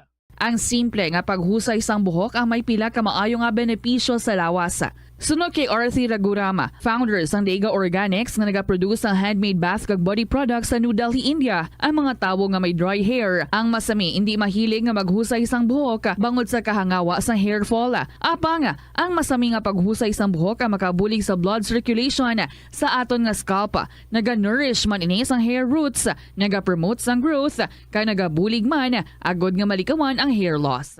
Sa aroma kag soothing feeling sa pag-inom sang tea, ang rason sang kadamaan nga paborito nga imnon ang tea. Sunod kay Ansley Hill, registered dietitian sa Western Oregon sa Estados Unidos, ang masobra 3-4 katasa nga pag-inom sang tea sa isa ka adlaw ang makadala sang hindi maayong nga epekto sa lawas. Kinahanglan nga moderate intake lang sa tanan nga ilimnon agod ma-achieve ang healthy living. Mas nanamian ba na ikaw magtuon sa balay ipaanggid sa eskwelahan nga madamo ang tawo? Isa ka panugyan para epektibo ang pagtuon sa balay, amo ang pagpangita sa designated area agud nga matiniran kung ikaw nagasulat, nagabasa o kung nag-review. Pwede man nga lamesa sa kusina o kung sa desk sa gawa sang inyo nga balay, pero hindi gid maghigda sa imo nga katre samtang nagatuon. Ini bagod nagakatemptar gid ikaw nga magpiyong-piyong, tubtub nga dalayon na ikaw nga matulugan. Siguraduha man nga malimpyo kag organisado ang lugar nga imo ginatun-an. Ini nga pahanumdom ang ginadulong sa imo sang the #1 and most trusted radio network in the country, Bombo Radio Philippines. Basta Radio! Bombo! Yari nga mga epektibo nga pamaagi agud mapabilin nga safe ang pagkaon sa imo pamilya. Lutoon sa maayong pagkaon, ilabi na ang karne, manok, itlog, kag mga seafoods. Sa pagluto sa mga pagkaon nga may sabaw o konsarsa, pabukalan, kag paturon nga nagalabot ini sa 70 degrees Celsius ang temperatura. Bag-o kaunon, initon sang husto ang mga nabilin nga mga pagkaon o konsudan. Taguon ang pagkaon sa husto nga temperatura. Hindi pag-ibilin ang naluto nga pagkaon sa ordinaryo nga temperatura sa sulod sang 2 ka oras. Ibutang gilayon sa refrigerator ang luto nga pagkaon kag mga pagkaon nga madasig mapanos. Ipabiling nga mainit o kung masobra sa temperatura nga 60 degrees Celsius ang luto nga pagkaon, bago ini ihanda sa imo pamilya. Hindi pagtaguon sa madugay ang pagkaon, mangin sa refrigerator. Ini nga pahanumdom ang ginadulong sa imo sang the #1 and most trusted radio network in the country, Bombo Radio Philippines. Basta Radio! Bombo! Ang Ilonggo nga si Eugenio Eugene Torre amo ang una nga Filipino nga nakaangkon sang titulo nga chess grandmaster. O si Rosel Songano, Miss Philippines Water 2021. Dako gid ang akon pagpasalamat sa University of San Agustin. Kay madamo nga oportunidad ang nagbukas nga mangin madinalagon ako sa akon ubra. Dali na sa palaabuton nga July 13, 14, and 15. As the university celebrates its 120th years of excellence with the theme, A Gift. Viva San Agustin!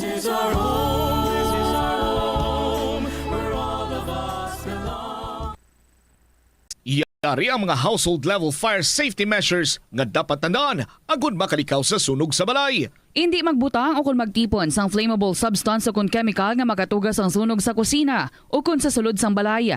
Ipalayo man sa mga kabataan ang pospro kag lighters. Patya ang kalayo kag baga matapos ang pagluto sa kusina. Siguraduhon nga wala nagasungaw kag pirmi limpyuhan ang mga kerosene kag gas stoves. Tandaan, ang paglikaw sa sunog sa sulod sang balay, responsibilidad sang bilog nga pamilya. Paano bala mahibaluan ang isa ka impormasyon nga nagapatalang o kung sala? Una, i-check gid ang source kung sa diin inihalin. Kung ang impormasyon halin sa reputable news outlet, makit-an ini sa ilang website. Ikaduha, i-check ang petsa sang gin-publish ang impormasyon o kung ang article. Ikatatlo, i-check ang detalye sang impormasyon. Basta hagid ang bugos nga istorya bangod posible nga ang detalye ang malayo katama sa nakabutang sa headlines. Mag-fact check. Kon kaisa, bangod sa imo nga kaakig, stress kag disappointment sa kabuhi, nagadesisyon kamo nga wala ninyo ginapalibugan kag ginapadalman. Gani likawi nga maghimo sang desisyon kon ikaw ang akig. Hatagi sang oras ang imong nga kaugalingon, bangod ang imong nga first idea ang hindi mo man kon kaisa makabig nga best idea. Makabulig man nga magpangayo sang perspektibo sa ibang nga tawo, ilabi na kon siya ang nagapangatubang man sang kaangay nga sitwasyon sa ilang nga kabuhi. Kun ang desisyon nga imo ginhimo ang wala nangin madalagon, hindi napagbasulon ang kaugalingon. Ang pinakaunang international bank sa luwasang Manila ginbuksan sa Iloilo sadtong 1883. Iniamo ang Hong Kong and Shanghai Banking Corporation o kun HSBC. Tuig 1875 sang una nagbukas ang branch sa bangko sa Binondo, Manila. Kag April 2, 1883 sang nabuksan ang una nga sangay sini sa Iloilo. Una nga nagtanyag ang bangko sa mga financial services nga nagpasanyog pa sa industriya sang kalamay sa pungsod. Kag sang ulihin nag-finance man ini sa pagtukod sa mga railways. Naghatag man ini sang ayuda sa mga negosyante nga Ilonggo nga sulod sa import kag export industry. Agud makalikaw sa food poisoning o kon paglain sang tiyan, sundo ng ining mga pahanumdom sa pagpreparar sa mga pagkaon kag ilimnon. Manghugas ang kamot kag ipabili ng katinlo antes kag pagkatapos ang paghimos. Kung nagamasakit, likawan ang pagpreparar sang pagkaon para sa iban. Siguraduhon nga naluto sang husto ang pagkaon. Kung mahimo, kauno ng pagkaon samtang mainit pa. Siguraduhon ang katinlo sang pagkaon agud ang selebrasyon mangin mas malipayon. Kagasto gid bila sa imo adlaw-adlaw kag feel mo gid pirmi ang petsa de peligro bangod nga wala na gid unod ang bulsa. Gamita ang imo bulanan nga spending habits, amo man ang imo bulanan nga take home pay agud nga makasat ikaw sang budget nga imo gid masunod. Wala man sang pulos ang istrikto katama nga budget kaangay sang indi gid pagkaon-kaon sagwa. Apisar nga naandan mo na nga naga-take out ikaw 4 ka beses kada semana. Sa malipot nga pulong, himo ka sang budget nga nagasanto man sa imo nga lifestyle kag spending habits. Dapat nga himuon mo man nga inspirasyon ang imo budget para makaangkon ikaw sang bag-o nga mga hobby. Kaangay abis. Is from Shaw, sang 3rd District. Dear Tita Regine.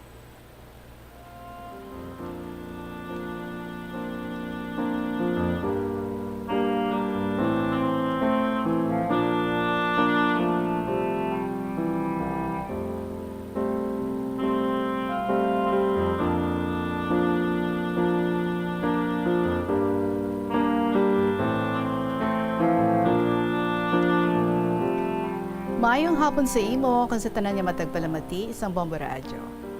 Ako si siya, Tita Regine, kag may araman ako iistorya para ti sa tawo nga ginpalangga ko kag amay sang akon isa ka anak. Hindi ko na pagitago ang kamatuoran, Tita Reg. Pamilyado na ining si Mr. J sa nagarelasyon kami sang ginpangaluyagan niya ako. Una, wala niya ginsugid ang kamatuoran apang sa pila na kabulan nga kami na amo ang pagsugid niya sa akon.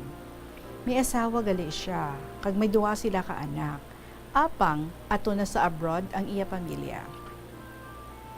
Si Mr. J manug-apas man sa ila, kag ganahikot sang iya asawa ang iya papeles nga makaapas to siya. Siguro nangin lonely si Mr. J diri, kag sa nagkita-nay ang amon banas, wala namon napunggan ang amon kaawgalingon, naghulugay kami sang buot. Kung nahibaluan ko lang sa umpisa pa lang, Tita Regine, nga may asawa na gali siya. Kung tani, ginpunggan ko gid ang akon balatyagon. Nagabusong na ako sadto sang nanugid siya. Para sa akon, too late na para magwa sa akon ginsudlan. Apang ginpasalig ako ni Mr. J, nga mientras ari pa siya diri, hindi niya kami pagpabayan. Gani, nagtukod kami sang amon pamilya diri. Sa una, akig-akig ang akon pamilya, kay nga ako no nga nagsulod ako sa amo sini nga sitwasyon. Sang ulihi, ako gid kuno or ang hambal nila sa ulihi, ako gid kuno ang mapierde. Nabalaan ko man ini, Tita Regine, apang nabulag na ako sang akon nga pagpalangga kay Mr. J. Gani, ginhanda ko na lang ang akon kaugalingon. Siling ko, mientras ari pa siya diri, kami ang iya pamilya. Kung wala na siya, atubangon ko na lang galing ini. So nangin isa kami kapamilya diri ni Mr. J, kag nangin malipayon kami. Mabuot siya nga partner, kag responsable nga amay sang amon anak. Suno sa amon ging kasugtan, mangin discreet kami sa amon relasyon, tago gid, para hindi makalabot sa iya asawa nga didto sa Canada. Apang wala sang baho nga indi manimaho. Nakalabot gid sa iya asawa ang istorya parte sa amon. Siyempre, naakig kag nasakitan ang iya nga asawa. Apang suno kay Mr. J, sa ila pag-istoryahan ay sang iya asawa, wala naman kuno ini siya sa mahimo, bangod ara na ina, kag layo ay sila nga duha.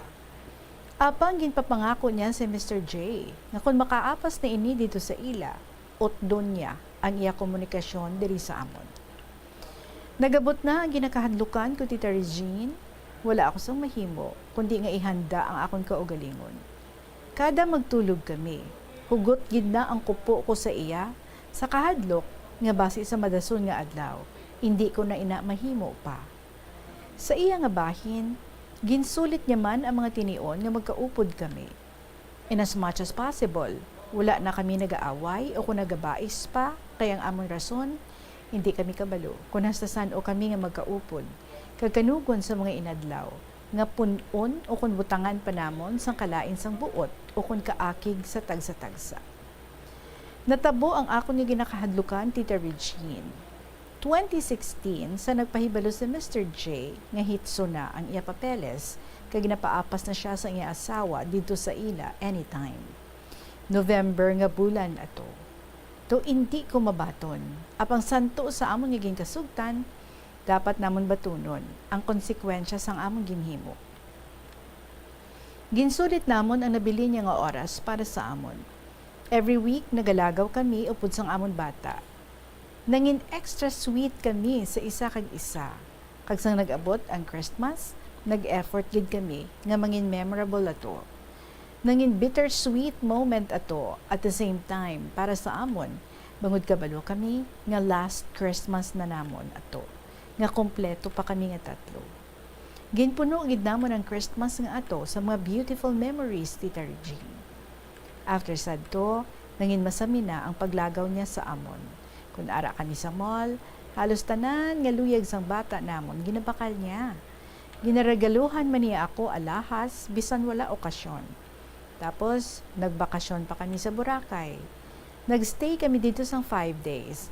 Kag malipayon gid kami, sang tion nga ato, bisan pa nga at the back of my mind, ara ang kahadlok. Kung bala, makayanan ko kung mag-abot ng adlaw nga wala na siya sa amon nga luyo.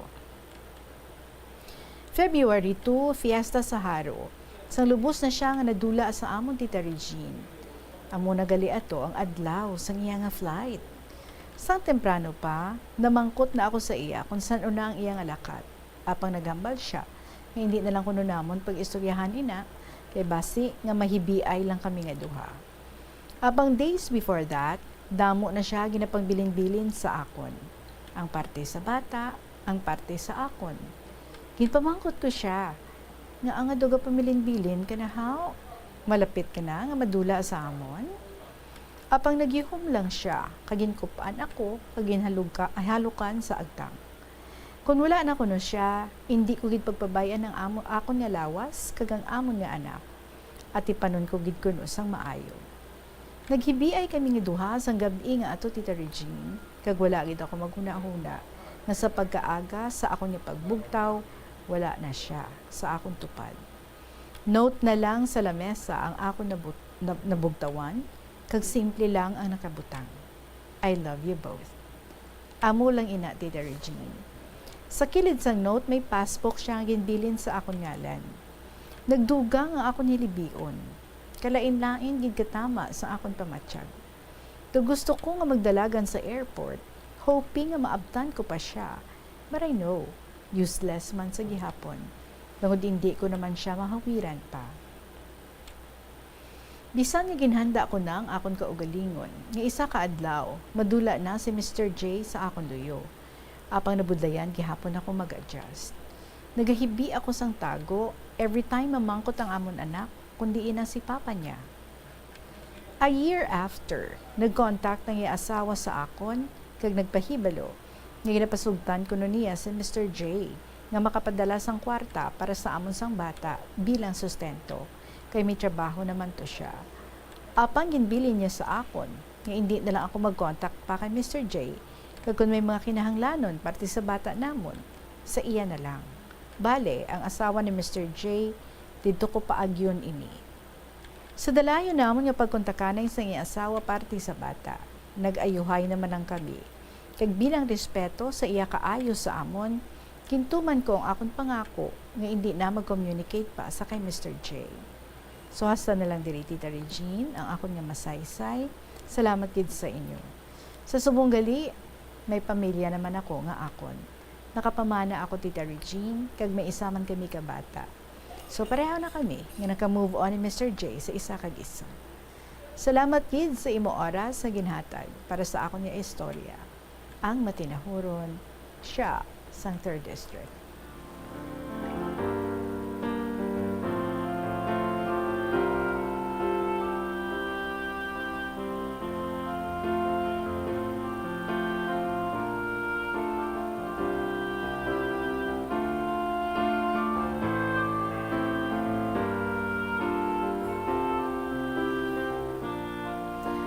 Sha, thank you so much for what you shared with us sa sininga hapon kung gugma na gani, no? Ang magdikta. Kung kaisa nagakabulag-bulagan gidman kita. Well, you're very much aware kung ano nga sitwasyon ng imong ginsudlan, and somehow, you also know, kag aware ka man, kung ano ang mga possible endings sang inyo nga nangin relationship ni Jay. But anyway, you both prepared yourself for that time nga ti maglayo agid ka mo because you both know, no, nga hindi man to mag-give up ang iya nga family, and no matter ano ang pagpalangga niya sa inyo, maybe what you had was so special, but then he has to join ang iya nga asawa kag ang iya nga kabataan. Kakarami man, no, ang goodness ang heart sa iya nga asawa to understand everything and even help kag communicate with you, no. So, that means nga palangga man siya kaayo sa iya nga asawa, kag gin-forgive siya, and they continued their life bilang isa naman ka family. But kanami, because ikaw naman, you also, no, accepted nga ti amo na, hindi na pwede, kag wala ka naman lang yan naglagas, kag wala ka naman lang nanggamo, no. So that way, ikaw, naka-move on ikaw, kag siya man, nakabalik sa iyang family, tapos ikaw, you found someone, nga amo na yan subong ang imo nga husband. So everything ended well. Kag, ang only nga inyong, like kumbaga, connection is your child, no? But, well, I do not know kung ano ang inyo dira, no, nga set up para sa inyo nga bata nga duha, but financially speaking, daw ka good man because through the wife nagapadalagid, no, sa sustento sa inyo. So ikaw naman niya para nga siguro wala na lang sang duro pangagamo, kag siguro ang imo nga husband na accept naman nga ti amo na, tapos wala ka naman niya communication to sa kay Mr. J. So you are having your own life bilang isama niya ka family with your child sa kay Mr. J, nga I'm sure accepted man niya sa imo nga husband subong. So be happy, the both of you.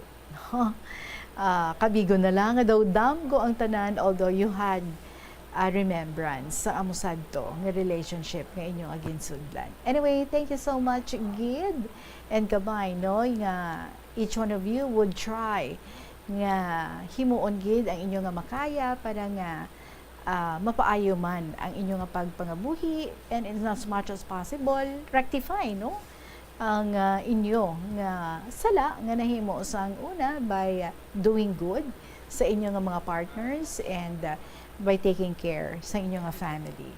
Thank you so much, Gid, sa imo siya, and God bless you. Sa inyo mga istorya din mga kabombo, pwede gid nga ma-share sa ato nga email address bombo_iloilo@bomboradio.info, or you can still write it down and then share it sa kahapon lamang program DYFM Bombo Radio Iloilo, Sky City Tower, Mapa Street, Iloilo City. We have no more time, nagahulat na. Ang mga very interesting ang mga dramas after sang KLP is Tuyang Ermitaña, followed by Provincial Jail, and then ang Dear Diary. See you tomorrow. Maraming salamat sa inyo sa gihapon, and inyo alagad si Tita Regine para sa kahapon lamang program. Good afternoon and God bless.